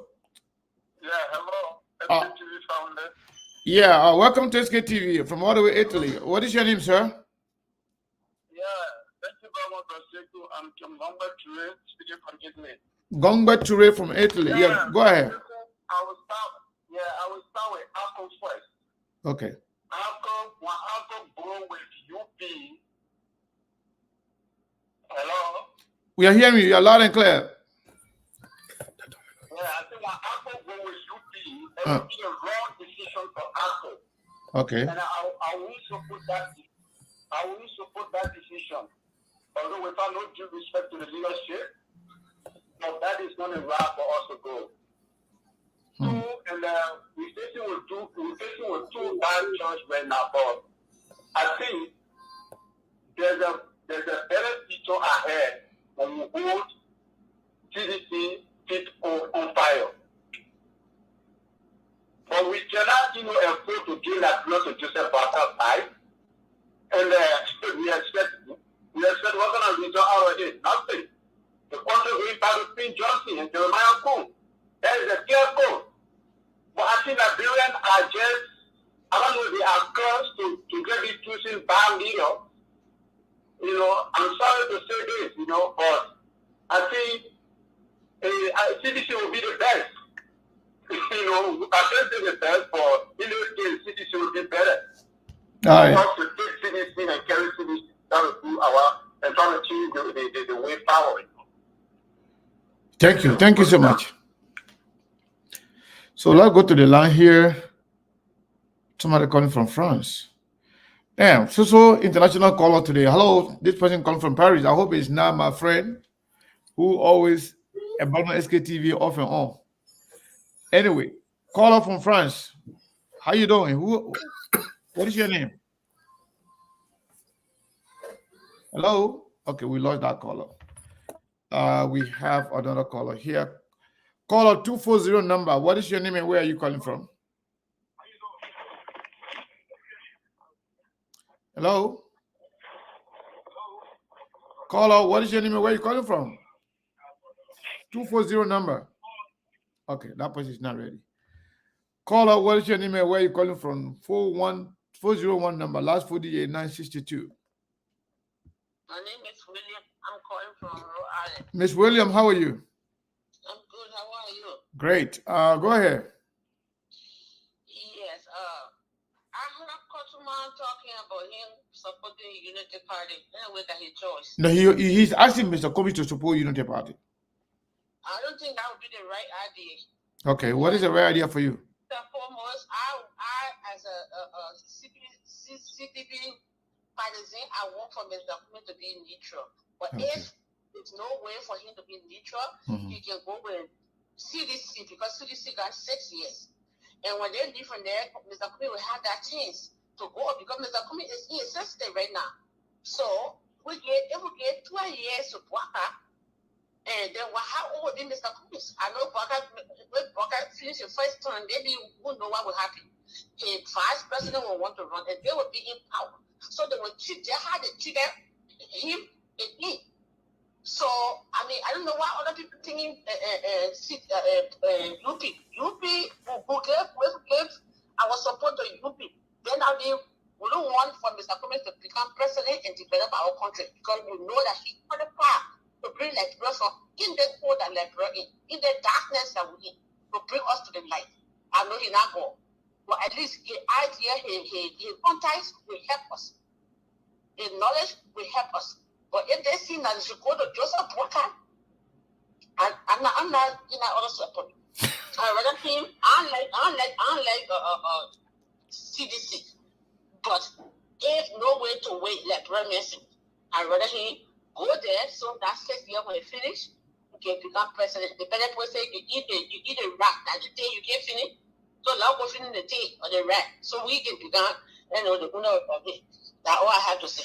Thank you so much. I'll go to the line again. From there, we'll go to Saros from Liberia. He has not saying anything yet, but because you're making late, he came in the middle of taking calls, so we don't want to stop the calls because that man come start complaining about data right now. So, caller, what is your name and where are you calling from before we go to Liberia? Caller. Hello? Yes. Okay, my name is UJ Gapu from Grand Pastor. But I'm in Maryland. Go ahead, UJ. Was that you that called yesterday after the show? No. Oh, okay. All right. Somebody called me yesterday after the show. They really, really want to say something, but go ahead. Oh, okay. No, that wasn't me. You see, Brazilian man, that guy is very intelligent. He's very intelligent. All the thing he's saying is true. I'm a supporter of CPP, okay? There's no way Mr. should go with UP. No way. If he wants to make that decision, I would prefer him going with CDC. With CDC, there's a whole lot of possibility. You know, maybe it was Joe. We are first time he made a mistake and he didn't know things. But now that he has seen things and people trying to help him, I think he will do far better. And all that Brazilian monster, it's true. It's true. Mr. Comey, if he wants to be president the next time, I think his best chance is to go with CDC. I don't like what happened in Georgia. We have first 6 years, but I think he can do better. He has the potential to do better. So I think Mr. Comey should go with him. Thank you so much, Sekou, for the opportunity given me. Thank you, my sister. Thank you so much. We appreciate it. Mr. Saros Snell Mane. What's going on, my man? Mr. Khan, I'm good.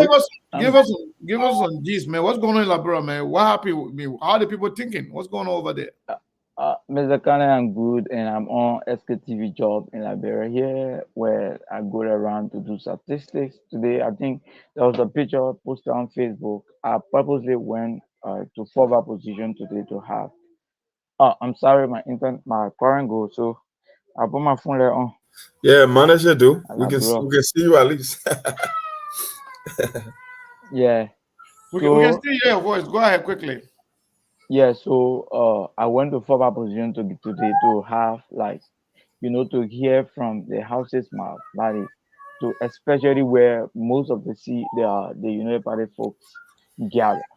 And what I tell you is, Mr. Cannon, you hear everybody else will say the same thing, and it's of no news. Mr. Kumi has no option here.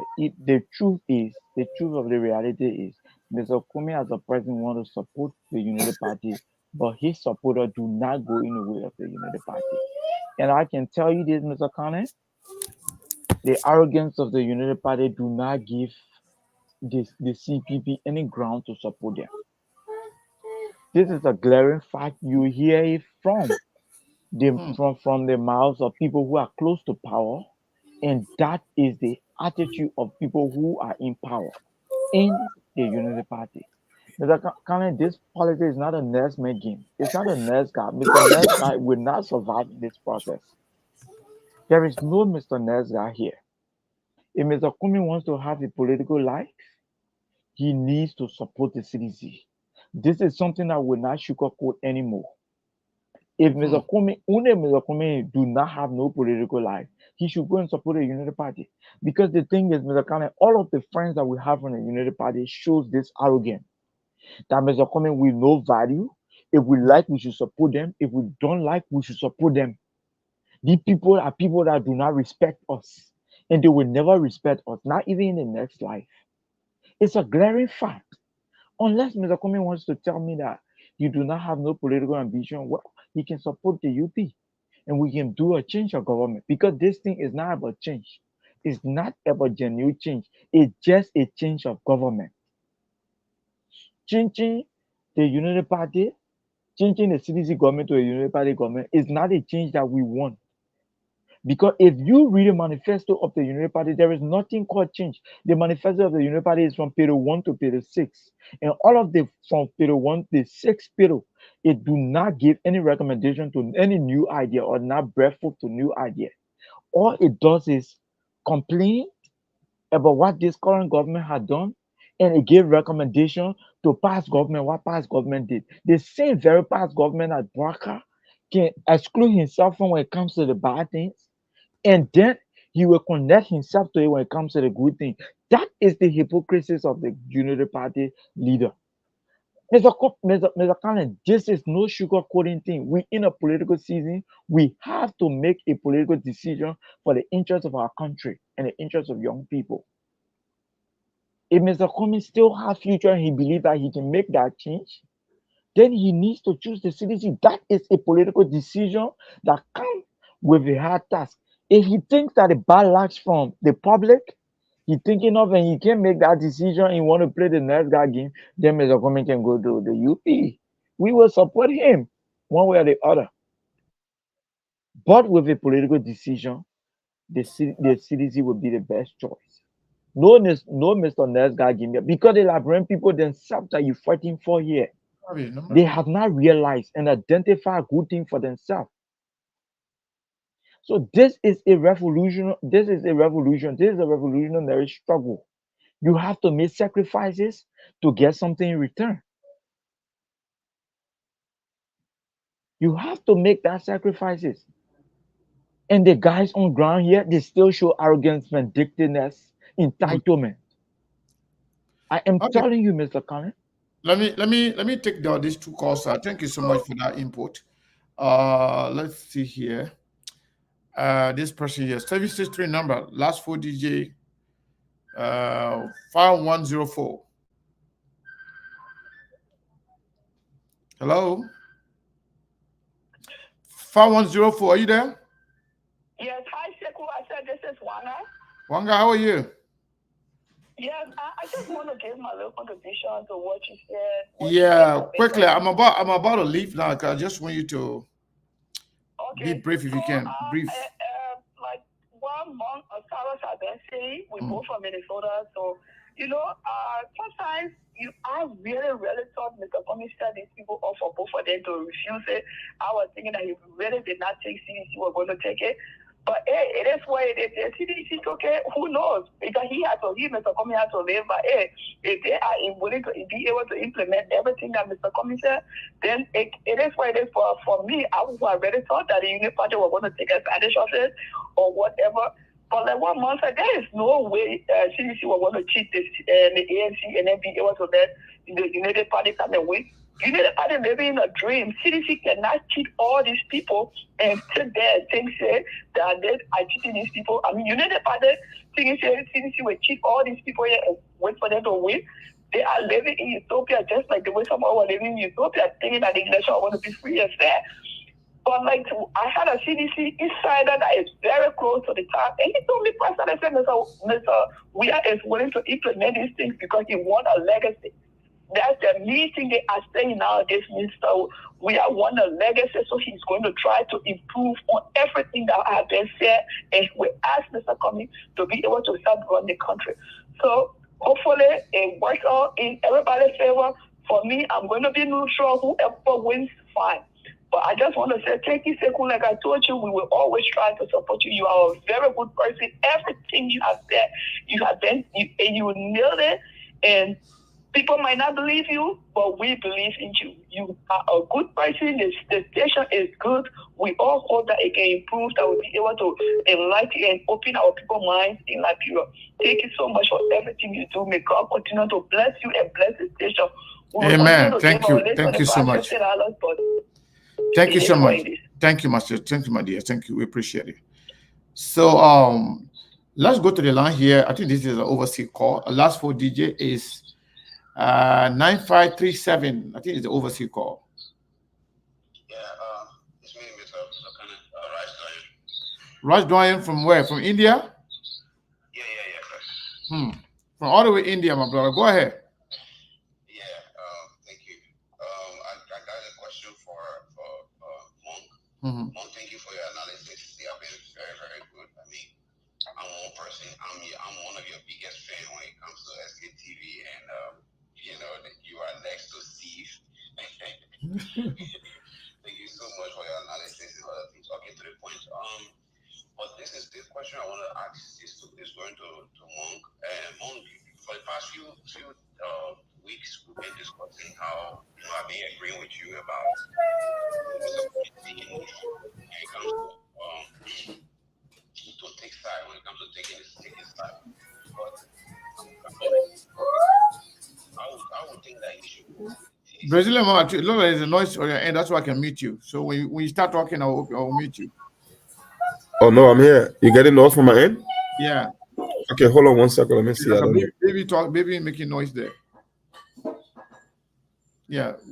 Go ahead, my brother. Go ahead. Because you are asking him the question, so I want to make sure he listens, he understands the question. Okay.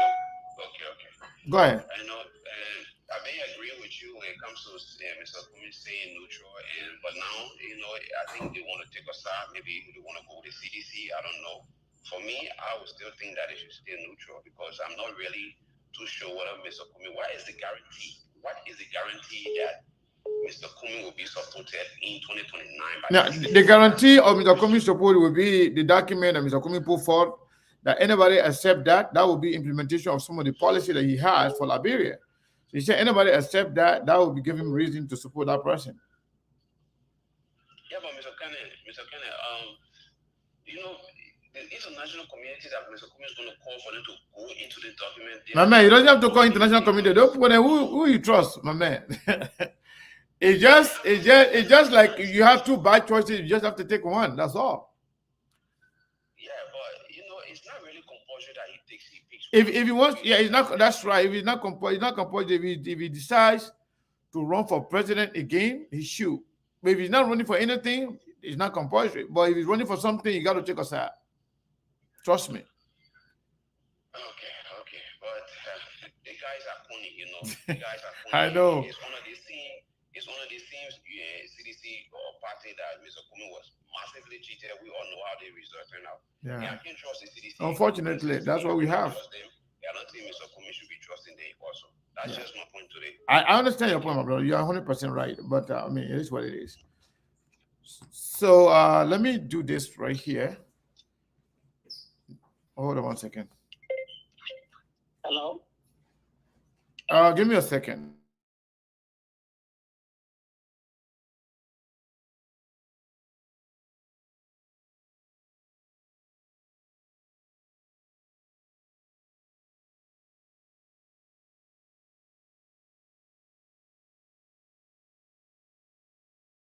Yumutu Kranga, you there? Yes, I'm here. Yeah. Hi, I'm so excited right now. How you doing? How's everybody doing? SKTV family? Everybody doing good. We want to hear from you.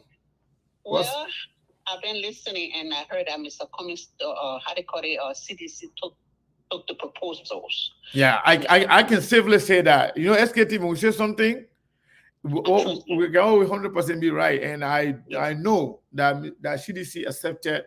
CDC actually take the proposal and they are in conversation. And it's likely, very, very likely that CPP could go with CDC.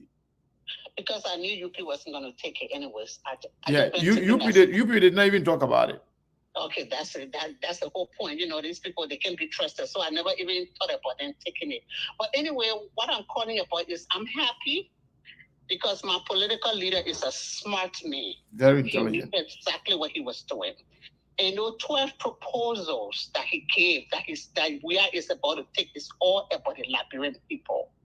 That what Mr. Cummings is all about, the betterment of Liberia and the Liberian people, empowerment, women empowerment, youth empowerment, the law, you know, the criminal justice system, the drug system, everything is about Liberia. That's the kind of man, that's what I love at the Son of Big Cummings.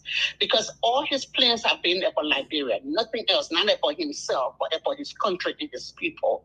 So, if we all know what I know, he better be smart to implement these things for his own legacy and for the Liberian people. Finally, he's about to leave. We're hanging there, you know, for the 6 years and make sure that those plans, the proposal that Mr. Cummings put across is implemented. You know, we have to make sure we're not going to sit down, you know, and be quiet. We got to make sure it's implemented. And he's going to sign. He's going to put his joint handcuff on it. And I'm happy that, you know, we took it because I could never let my family and my group go for Unity Party. Right now, they are listening to me. My family listening to me, and they are excited about it. So I'm going to tell them to go on and go for the CDC because that's what my political leader is. And that's what everybody's going to follow. So I'm very excited, and I hope everything goes well, you know, because I trust his decision. He knows what he's doing. We got 6 years, and then we're going to go on the ground and work our tails off and work for the Liberian people and then Mr. Alexander Cummings, the next president, because he's the only one that can change our country for the better. And I'm so happy he made a good choice. That's what I wanted to say. Thank you so much for having me. Thank you, as always. Thank you so much. We appreciate your time. Let's go to the caller here. I think this is Prince. Prince, I'm sorry for the long wait. How are you doing, Prince? I'm fine. How you doing, sir? Good. My man, we're here, man. We're here for you. You're always breaking and making news. We just broke a news that compared me to call about CDC on too. Yeah, CDC agreed to the proposals, all of them, and entirely. I'm not a bit surprised, and the reason being that through all this season of the politics and the rhetoric and all the toxic attack we have been attacking each other and going at each other's throat, I can tell you, and I can give you documentation, most CDCN have consistently said that if we was not in the race, they will be voting Cummings. And he said that 2029, the next person will be looking up to for Liberia will be Cummings. All right, okay, you can say those are just talk are cheap. But what would don't look at action. Say action speak 1,000 words. Let's see what happened. Although Joe we are knew that he got to do all he got to do to secure a second round by going to the second round because he knew that it was possibly that the CPP and Unity Party would have gone. Although he treated Cummings, but what did he do? He went with humility. He went to Cummings' feet, and they're coming asking for Cummings' support. But what did Joseph Boakai did? He went to Cummings with hypocrisy. There are two people, one acting on humility, one acting on hypocrisy. The very Boakai men are local Cummings and trying to destroy Cummings. not just political, but also character-wise and then by integrity, going to Cummings now and talking about Cummings to support him. Now, I did an experiment. Me, who have been leaning on the side of Cummings neutrality, who are bent by saying that Cummings should remain neutral, I did an experiment. I posted on my timeline, my picture, my profile picture, Baka and Cummings. All the Baka people, oh my man, thank you. You're coming on the train now, and this and that. CDC people they didn't even comment or say anything negative. When I posted George Weah, the Baka people start cussing me and talking about all kind of nasty things towards me. I mean, can you see that? I believe it. I got all the posts, I got all the screenshots. I believe you. I was saying, oh my God. So right now, as much as I said that Cummings should be neutral, because it will be in the best interest, I believe, because things for a passes, this child call you father, don't bear him, he's deaf. I don't care which way they go. Liberia is about to experience something they will never forget. And I think Cummings should get involved in it. Cummings should stick to his gun. But since he has made a decision and give her a commitment, and that is a political move, whoever sounds to that commitment agrees to that commitment. And even what we're hearing now, the conspiracy that United Party want Joe wanted to throw monkey ring in there because this thing has been given to them for days. They are not even considering, they are not even respectful. They either want to throw a monkey wrench in there. Cummings should make the best judgment, the less of evil. And since Joe Weah have been consistently saying, and the CDC has been consistently saying, they are looking, even Jefferson Kuchi made that remark. Yeah. Cummings, you think that Cummings can redeem Liberia? Like Cummings should make the best interest for the Liberian people. The Liberian people they voted Joe Weah overwhelmingly. It will be a hard choice for some of us here, and we still will know that they will not absorb Joe Weah of the crime he committed. At the end of the day, you will be heavily accountable, but Cummings should make the right decision. The Liberian people are reflected in the vote of the Liberian people. Thank you very much, Cummings. I mean, you coming, you really loved me today. You coming, my man. Thank you. Anyway. And when he made that decision, and because he's a political leader, because he's somebody we respect, we all will go and pray about it, and maybe we'll consider. Okay. All right, my brother. Thank you. Thank you for your contribution as always to SKTV. Let's go to Sharif. Credible Sharif. Yes, sir. My man, I'm sorry for the long wait. You've been missing in action. What's going on? Yeah, that's fine. Yes, brother. Simple, thank you very much for accepting me on the show. I'll constrain to add my voice to many voices that I'm calling earlier before me. Yeah. Yes, brother Sekou. You see, sometimes I just laugh at us Liberians. I heard somebody come in to say, oh, police were supposed to do what I and the Liberian people. Listen, if we going by that definition of the Liberian people, one is. Then what? And I love when you asked the previous caller, another caller, that question. John Weah came on the tour in this election, and when this election was all about simple majority, we would have been the president now. The majority went on John Weah's side from what we saw. So if we are speaking of the Liberian people, so say by others, then why can't Mr. Cummings go and join the CDC? And support the CDC. But Mr. Cummings has a way. And as many callers have asserted earlier, Cummings will have a better chance in 2029 if he supports Mr. Weah, this particular secretary. And it's clear. UP partisan will never and ever support Mr. Cummings. There's no way. They destroyed him from the beginning and up to now. And it's sad. And we just have to be very, very strong. The majority are on the John Weah side, no matter how you frame it. And you're going to lose this election. So why can you be with people that will be able to consider, because clearly every CDC put out another candidate. That candidate will never be as popular as George Weah is today. Trust me. And Cummings has been around. So we are looking at it here. So if Mr. Cummings wants to stay out there and support because John Weah, we criticize him, and so we can support him, then clearly you're not watching the political things that happen in the country. You're not watching the political speakers. Because there's no way to stay around, and the There's no way you can stay neutral. Liberian people are unique, but we have to get great. What people forget. What people forget? People are forgetting yesterday. Somehow we even forget that Joseph Wagner went to court against Mr. Cummings. That's just going to be the reality. Liberians vote based on what they see and what they hear today, and that's it. So I urge Mr. Cummings to go with documents, and anyone who signed a document, even Joseph Wagner signed a document, it will still be a problem for him when he supports Joseph Wagner. So clearly Joseph Wagner is not on everything when it comes to Cummings support. And when Cummings support them, now we're not supporting Mr. Wagner. It's as simple as that. Thank you very much. Thank you. Thank you so much. Wow. So, gentlemen, I'll go back to you guys. Man, Cyrus, I mean, what's your take, man, based on everything we've just heard from our people? You're referring to me or the other Cyrus? No, I call you Brazilian monk. I'm talking that's why I prefer the monk name because when the man is on, I always call you monk instead of Cyrus because I don't want my beginning to get confused. Cyrus, are you there? Okay, Cyrus is busy. Brazilian monk, go ahead. What's your take? The thing is very simple. I lay all the premises a few days ago. We are just running a hamster wheel. We just keep repeating the same thing. At the end of the day, Mr. Cummings will have to make the best decision possible. And the premises for making the decision, they are very simple. Mr. Cummings, maybe you are running against yourself. Maybe that's the reason you're not getting what the finish line. Like I said, they think it's a moral argument versus a transactional game.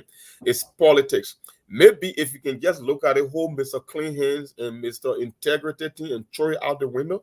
Because you see, sometimes in politics, you can get your own idea. But the people that are making the choice, they have their own ideas. Because, like I said, if you forget about the Wea and the Joseph Boaga and you just look all over the country, you got to sit in for a bigger picture, whether it was from River Says or the Magibi or the Ellis Talon coming back to government. I mean, it just tells you where those people are, and you got to play to their tone. And one thing I know we always do in the diaspora, we like to impose on people back there. And I don't think it's the right thing to do. You can only say your idea. It's up to them for them to buy into this idea. Look, there are certain things in your life that you can control, and there are certain things that are just out of your control. The way those people will make their decision over there is out of your control. Just focus on what you can control. These people told us that there are only two parties in Liberia at the moment, Unity Party and CDC. At the end of the day, they got their wish. They got Unity Party and CDC. So why are you going to scratch yourself over? They wanted what they got. Mr. Cummings did it. I mean, I think with that, like I said, this list might be the saving grace for the CPP campaign because it's just telling us now who is actually in favor of the Liberian people. That's why I keep telling the voters over there all the time I have the opportunity. Follow causes, don't follow individual because individual will come and go. That's why you see, it's one of the reasons Mr. Cummings is struggling in Liberian politics. He's from an institutional background. And the reason institutions are in place to put in laws and systems that will prove to work over and over again, not about the individual. That is why I don't support an individual. Like I'm telling you now, if somebody was to appear 6 years from now, and I believe that person have a better future or better goal for Liberia with a clear vision, I'm going to support that person. That's just where it is. But if you keep sticking your hand in the same for a political party, sticking beyond political leader, playing to tribal sentiment, we will never arrive at a better Liberia. And that's just where it is. Until you can change the way you vote back there, nothing will change for Liberia. So maybe there's another opportunity. There are risks and reward to this because if Mr. Cummings will say, okay, CDC is signing up to this and I'm going to endorse them, then equally so you should know that when things goes down south, you're also going to take the blames as well. So I believe he can focus on the implementation process and just go with a gut instinct. Sometimes logic just don't work. You got to go with the gut instinct, what your heart tell you to do. That's just what you go with, and you will live with it. For me, I always say people will live with the consequence of that decision, and that's why elections are horrible. They say elections have consequences. You go to the ballot bar, you check mark your candidate, and you live with the rest of the story. That's just where it is. You cannot have it both ways. Mr. Cummings, if you don't have a political feature, if you feel that nothing is in it for you, then you can play your neutrality role. But this thing is becoming a unanimous consent among your supporters that they are leaning more to the CDC as compared to Unity Party. And one of the things I noticed with the people that support the CPP, they believe that framework document thing, it was not politics. and they will never reconcile that. They will never come to forgive Unity Party. And they believe that if that opportunity presents itself for the second time, Unity Party people will do the same thing. That's what the lady said. The nature of a scorpion is to sting. And they are typical politicians. They will do it over and over. So, and like I mentioned, your Kotoma King that said that people should play with it, waiting for your turn. So, if, like I said, if we keep waiting for your turn, my brother, then who's next in line? How do we form the line? Who do we put in the front? Because 6 years from now, somebody could make the case to that Prince Johnson been standing in line for, it's about time we coronate him as president. Because he those two, let's say three election cycle, twice for Madam Sally, one for Georgia. This is the 4th term. So at what stage is going to end? Or it will be, or the next person will be what? It's going to be who? Normally Kanga, because she's been in the Senate now for her 2nd term. Or Joel Howard Taylor is supposed to be next. So if we keep playing that term by term politics, where are we going as a country? We should start looking at institution building, because it's the only way you change society. Laws are meant a guarantee for success. If you want for your society to work, put in place things that you think will work. Don't follow beyond an individual. Look at the country. Second, we know most of the time when we are making decisions, the two things that can first come to my mind, they got people in our country that just want to see a better Liberia. They have been struggling for the rest of their life. They have never seen anything good. And the worst thing about it, some of them don't have a single relative in this country. Those are the people that when I'm making decisions, I can tell folks, I'm not interested in always winning, because for some of them, that's what they will tell you. My man, we just need to win. No, I would prefer losing for the right reason than to win for the wrong reason. And that's why this thing is all about. That is why you keep getting Unity Party and CDC, because for you, it's just about winning. It's not about the country. If you start thinking country, your decision will always be better, and it will be easier to make the decision. And that's why I think that list present. If you believe that you are the real rescue mission, maybe Georgia could be the real rescue mission, and other people trying to take that label. And that list would be the perfect opportunity for people to prove to the Liberian people finally that I am the real rescue mission. And here's the thing with that list. You don't need to implement 100% of that list. Even 50% of that list will be considered a success. Because from 1 to 13 or 12, everything over there is structural reform. So even if somebody were to sign up on that list and just implement 40 to 50% of the things on that list, and I listen to, I'm looking at the comments here, some people talking about, oh, we can't take a side. Okay, you again push. And this list post, you talk about how they call it, putting in place to stop drug trafficking. Then how can you say you won't support the candidate that will sign up to that list? How can you make the argument? Then you are contradicting yourself. Because if you go against this list, then you are simply saying, I will never support Alexander coming in the CPP. That's just what it means. At this stage, I agree, because it's like you don't even believe in his. You don't even believe because that Mr. Cummings is running to implement. That's just what it means. So if anybody sign on to the list and you say you want to play partisan politics and say, no, I'm not going to support that one because I believe they are a bad candidate or they are worse. No, you got two evils. You will pick a side finally. It's a political decision you will have to make. So if you are saying, if George will say, I'm going to sign up onto the list and I'm going to make sure I can implement, I don't even have to implement everything, but I'm going to implement at least half of this list. If you refuse or CDC at this stage, then it means you were never for the CPP or Mr. Cummings. They were just lip service you were paying. You wasn't following your gut instinct. You were not trying to do the right thing. It's like you stay partisan. And that's what we're trying to get beyond this partisan aspect. And Brazilian Monk, I can tell you, people are still emotional. People are still angry because of what happened, because they feel cheated. But at the end of the day, I can tell you, they will fall in line. They will fall in line. Jewish people, they love coming, they believe in him, they trust him, they trust his judgment. If now these things stay in the news, but we stay in, somehow we call it speculation, right? Mm-hmm.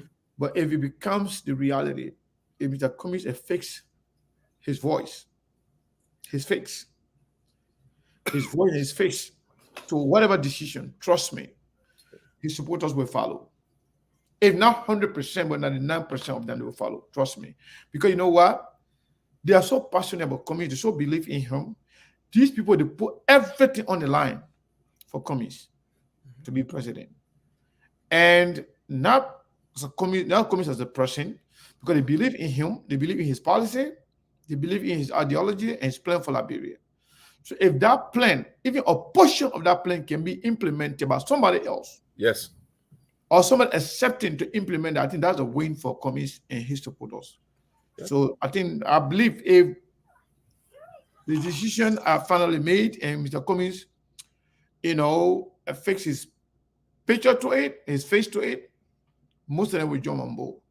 Yeah. So while we've been talking, actually, we receive $20 from somebody from Cash App, and then $20 from Zelle on Zelle, and then yeah, I think $25 from Cash App. So thank you, the three people that donated to SKT. We want to say thank you. We appreciate it. Yeah, that's what you should be doing. You should be actually supporting us. This Mariam birthday, I don't know. She said she wanted to come on the show, but she didn't send us any request. We didn't see any information from us. So Saros from Liberia, I know you will. You'll be a little bit busy. We're about to leave now, but before we leave, what do you think the other Liberians who are communist supporters, but they're still angry, and because of what happened, feeling that they're bad choices? Do you think they will eventually come? If not, what is the percentage of people that you think that will say, I will not come in no matter what from communist supporter? I believe 99% of communist supporter will fall in line with communists if they truly support communists, because of the fact that anybody accept the proposal, something that Mr. Cummings was going to implement if he was president. If somebody accept to implement those proposals, what reason will you have not to support, the proposal of Mr. Cummings if he decide to support the person that will implement that? You think? What is the percentage?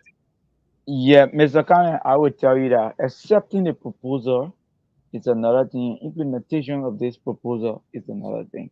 Accepting the proposal from a genuine standpoint and accepting the proposal from a hypocritical standpoint. There are two things we're discussing here. Mr. Khan, you can see we don't, the CDC has failed, we know, 6 years. But life is about second chance. We believe that, okay, let's give this CDC. We're not preaching the politics of the CDC. We don't believe, like when we met Mr. Cummings, he himself committed, he said this. He was honest. He said, yes, I could give this proposal to any of them who committed himself to it. But we are looking at, they say experience is the best teacher. But I think that phrase is not right, because death, when you experience death, you're not going to come back to it. But Mr. Kane, from what we've experienced with the Unity Party and from what is currently going on, the CDC and the Unity Party and the CPP, with the vindictiveness of the Unity Party and the arrogance. In fact, the Unity Party has never recognized this 12 proposal. The Unity Party sees the CPP as a nobody as we speak in these elections. Their supporters can prove this, and even the hierarchies who are in the ones who sit at the agents who make the decisions with Ambassador Barker, they are proving this with their silence. This proposal were put forth to both of the two parties are in the runoff for over a week. The CDC has committed themselves.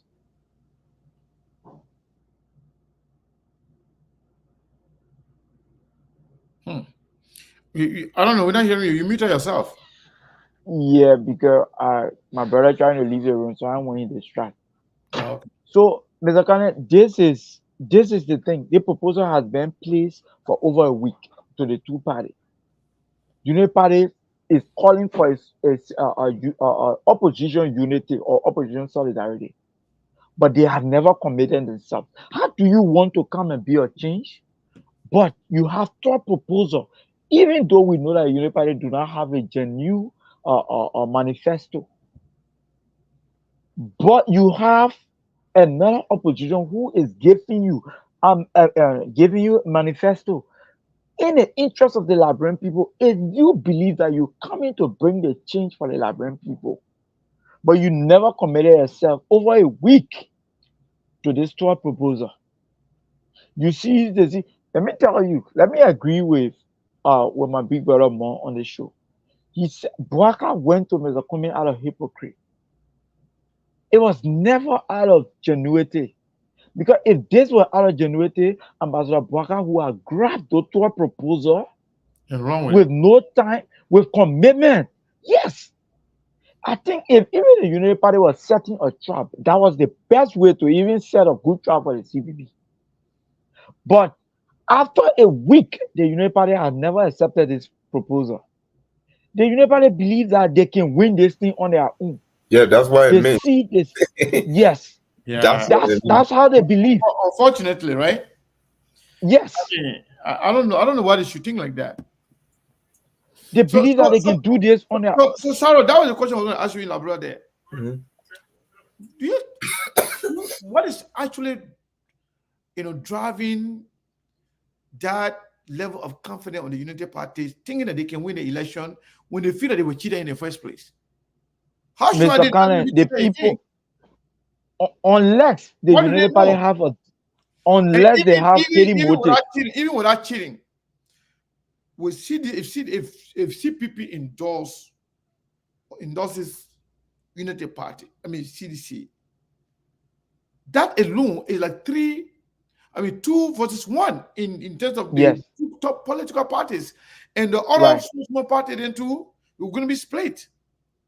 They're going to be split between the two of them. So what is the guarantee that what actually giving them that confidence that they can win the election? Mr. Kane, unless for some reason, unless the Unity Party has some kind of hidden motive towards this election. But I can tell you, I think the Unity Party is destroying itself into arrogance, vindictiveness, entitlement, but it depends on nothing. Like I said, unless they have a hidden motive. But it depends on nothing. It's just a mere arrogance, entitlement. That's all. Even their supporters on the ground here, like today, like I said, Mr. Cannon, we go in the gatherings to hear from the supporters. And when we bring this kind of argument up, the guys tell us that if you're like you go support the CDC, we don't even need you. Yes, actually, I've seen. Let me say this to you. Genuinely, some of them have been calling me behind the scene. Even one of the person sending me a message that they are on a campaign for the rescue mission, that they are on door-to-door something, and I said, good luck to that. Guess what the person did to me? The person asking me to contribute to the rescue mission. Okay, I like that. Those are people who know politics, who are political. But some of them, I've seen some of them. Even those that know me, not only that they know me, they know the leverage we have. They know we have followers.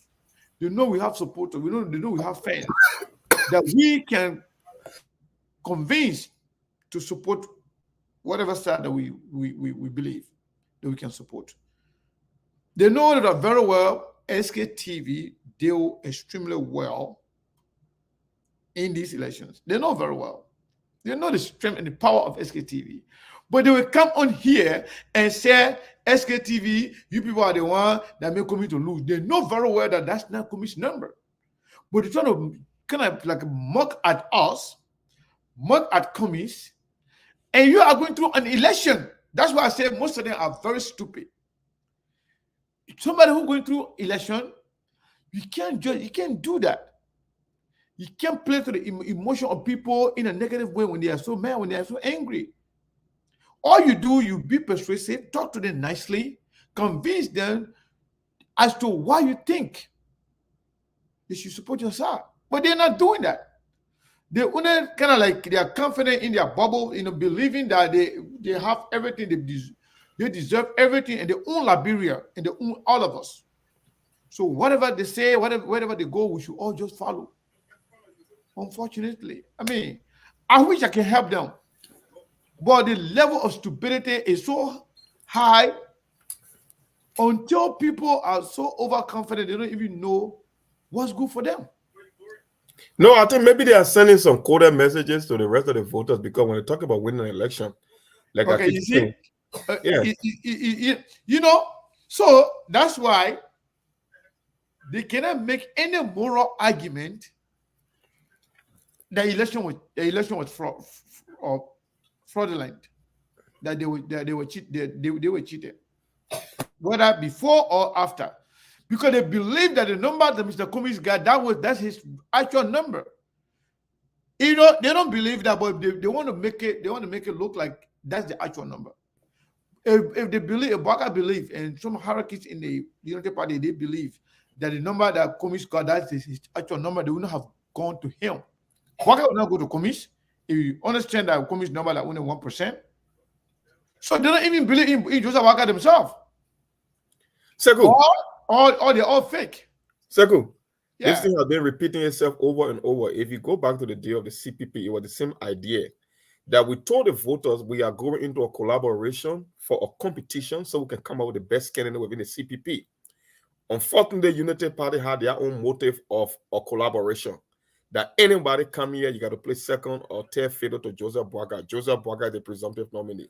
So for Unity Party people, like, you know, they play propaganda. For them, it's never about ideas. It's never about the best. It's all about propaganda and what you can project to the people. You know, when they talk about it, it's the same idea with this so-called of a rescue train. I keep telling people every time before the election, I used to post on my page. If you want better leadership in Liberia, start by eliminating both Unity Party and CDC, because you are not getting anything better of the two. We got George Weah as a result of Unity Party. So in some instances, Unity Party are not an opposition party like you see opposition. No, they are a former ruling party. They believe they have been there, so they are entitled.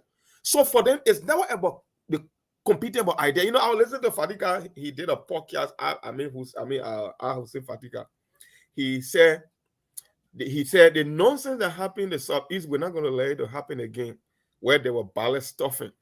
And you, the CP people, like you're acting stingy with your 1%. I said, oh, you believe that ballot boxes were stuffed in the Southeast, but you believe that the other party got 1%. Yeah. It's a contradiction right there. If you're saying that the election was I rigged, don't even know to be honest with you. All those little minds that go out there insulting people, I don't really consider them. I don't listen to them. Yes. I just believe that, you know, what a twisted logic. Yeah. You know, that is a twisted logic. It was the same thing that happened in 2017. Anyway. It was the same thing that happened in 2017 that the rest of them knew. It was only lately when the CPP disintegrated before Bernard Yure came to say what we've all been saying, that Joseph Boaka 28% was fake. Because if this election is rigged, there is no way the numbers can be real in a rigged election. It means everybody is carrying a fake number. But in the minds of UP supporter, the election is rigged, but their numbers are real. That's why Georgia will flop there. Yeah. So for some reason, we have somebody here. Yeah. Garrison GN Gwe been saying, can somebody give me the number? I don't even know that person is, whether it's a blind person or the person you eyes to see. They've been saying this over and over and over and over. Mr. Garrison GN Gwa, the number you can call, we have two set of numbers. 480-862-0783. Let me repeat. Maybe if you can see so you can hear. Because the number is on the screen. 480-862-0783 or 480-401-2081. That person been writing over and over and over. I think maybe that robo. Then I even be writing, because the person looking at the number, he keeps saying, can somebody send me the number? Can somebody send me the number? Please, my people, you're friend with that person, please send the number to the person. I just want to say that, gentlemen. So we got to leave it there. You guys, unless you have something else to add, we can make your closing comment, that we can just close for the day. Man, I don't think there's anything extra to add. We have been saying this thing repeatedly. Our people just have to change the way how they make decisions. And they should always think in the direction of the country. They should forget the whole issue about political party, political leader. And for my CPP folks that believe in the idea and the aspiration of Mr. Cummings, that believe in what he believes in, that list will be the true testament of candidates that are in the best interest of the Liberian people. And I can guarantee you, even though I hate the two options we are left with, but if any one of them going to sign on this document and give us some guarantee that they can even implement half of the issues on that list, I will be on board and I will be on this network promoting that candidate. If Joseph Boakai can and walk up and take this whole, how they can call it, says, take the moral high ground and claim that he's the real rescue mission, then we'll keep making the case for Joseph Boakai to get reelected. At this current moment, that list now become the compass for Liberia's future, as far as I'm concerned. Right.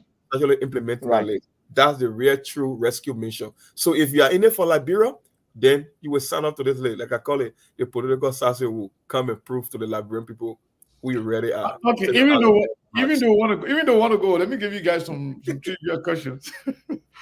I call it trivia because I know and I'm not seeing the possibility, but assuming that UP, upon hearing that CDC is accepting the the proposals, and UP went ahead and assuming that UP went ahead and accepted, who can you trust?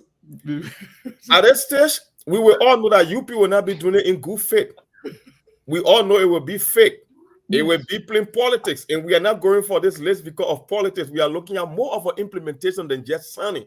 That's why when someone called me from the CDC, one of the top men behind the scene, called, I was like, bro, if you think the guy you are dealing with, if you think you are dealing with some regular person, you get it wrong. That's an institutional guy. That's a guy I've been working in the refund system for almost 3 decades.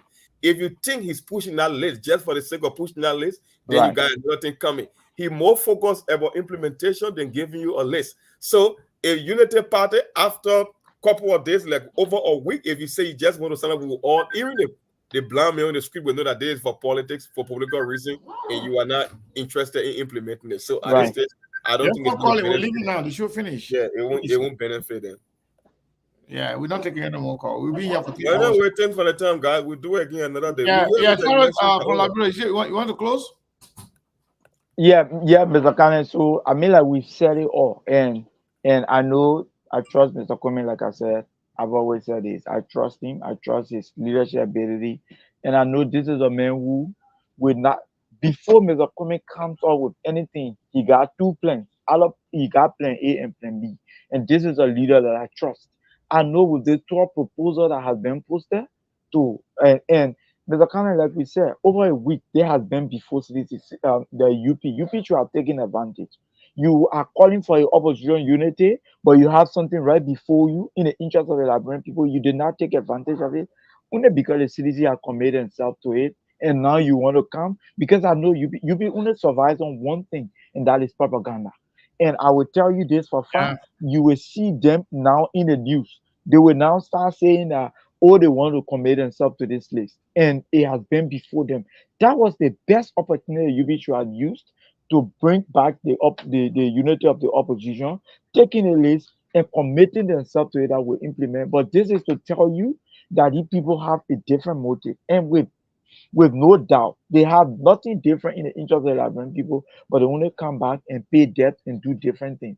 And this is a glaring fact. And with CDC, if you think you are taking the list for political reason, you are lying because the CPP will be more robust and the comments that I know. You think you cannot just take a list from him and you think you will just dash it or turn it to something like trash and you think you can survive. No, that is a big lie. And this is to tell the Liberian people that we are in your interest. And if the and Mr. Khan, everybody have a second chance. The CDC now have a second chance to prove right to the Liberian people that yes, we're in it, we made mistake, but we can now rectify our mistake and move forward. Especially interlacing the young people and women participation, 30%. Just a 2 from those lists. Very powerful implementation of this the National Youth Service, human capacity building for the youth of the country, knowing that the youth make 75% of the population. That is job creation and all of these things. Mr. Khan, I can tell you that it will make a massive impact and will give the CDC a big chance, and that will rectify all of the 6 years that the past 6 years that they messed up. So thank you, and thanks to our SKTV family. Keep following SKTV because it is the best. And we're coming to you with a radio station or TV station, but keep supporting SKTV because we bring the most credible reliable information. You got that right, my brother. You got that right. Thank you so much, Saros. Folks, we will call it a day. We want to say thank you to the 3 people that donated to SKTV. We appreciate you. Thank you so very much. We love you all, and we'll be here again, as always. We're leaving now. Somebody calling me from other state, other country, but we are sorry. We gotta leave it there for tonight. Even if I take your call now, you're not gonna be on the show. We're leaving the show. I'm sorry. I'm so sorry. We gotta go. We've been here for 3 hours plus. And we have all the time in the world to call in, but we did not. Thank you all.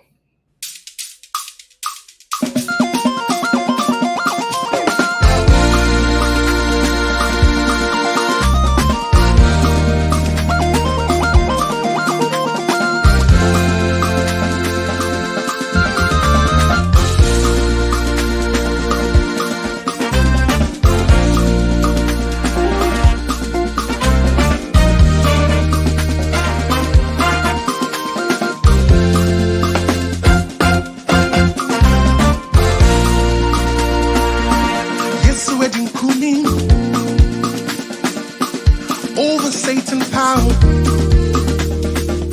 'cause I ain't good more.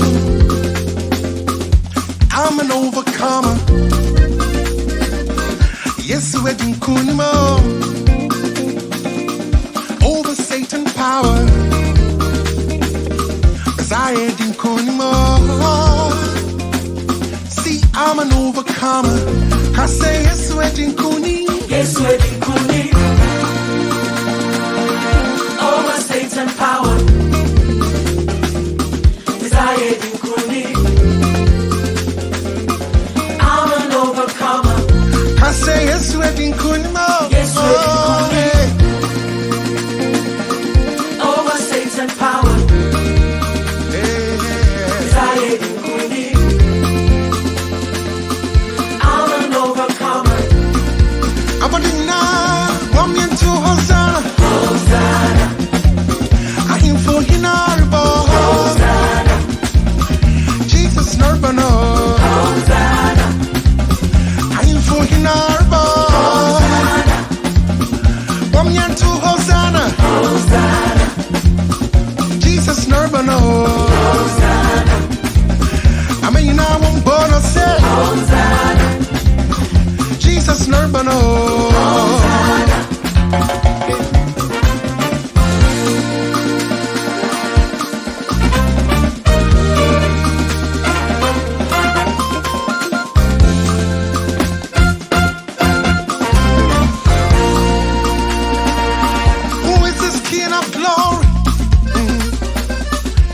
Strong and mighty. Yes, we're doing Kunimo. See, I'm an overcomer. Listen, no weapon fashioned against me shall prosper. For the greater one lives in me, yes, it does, yeah.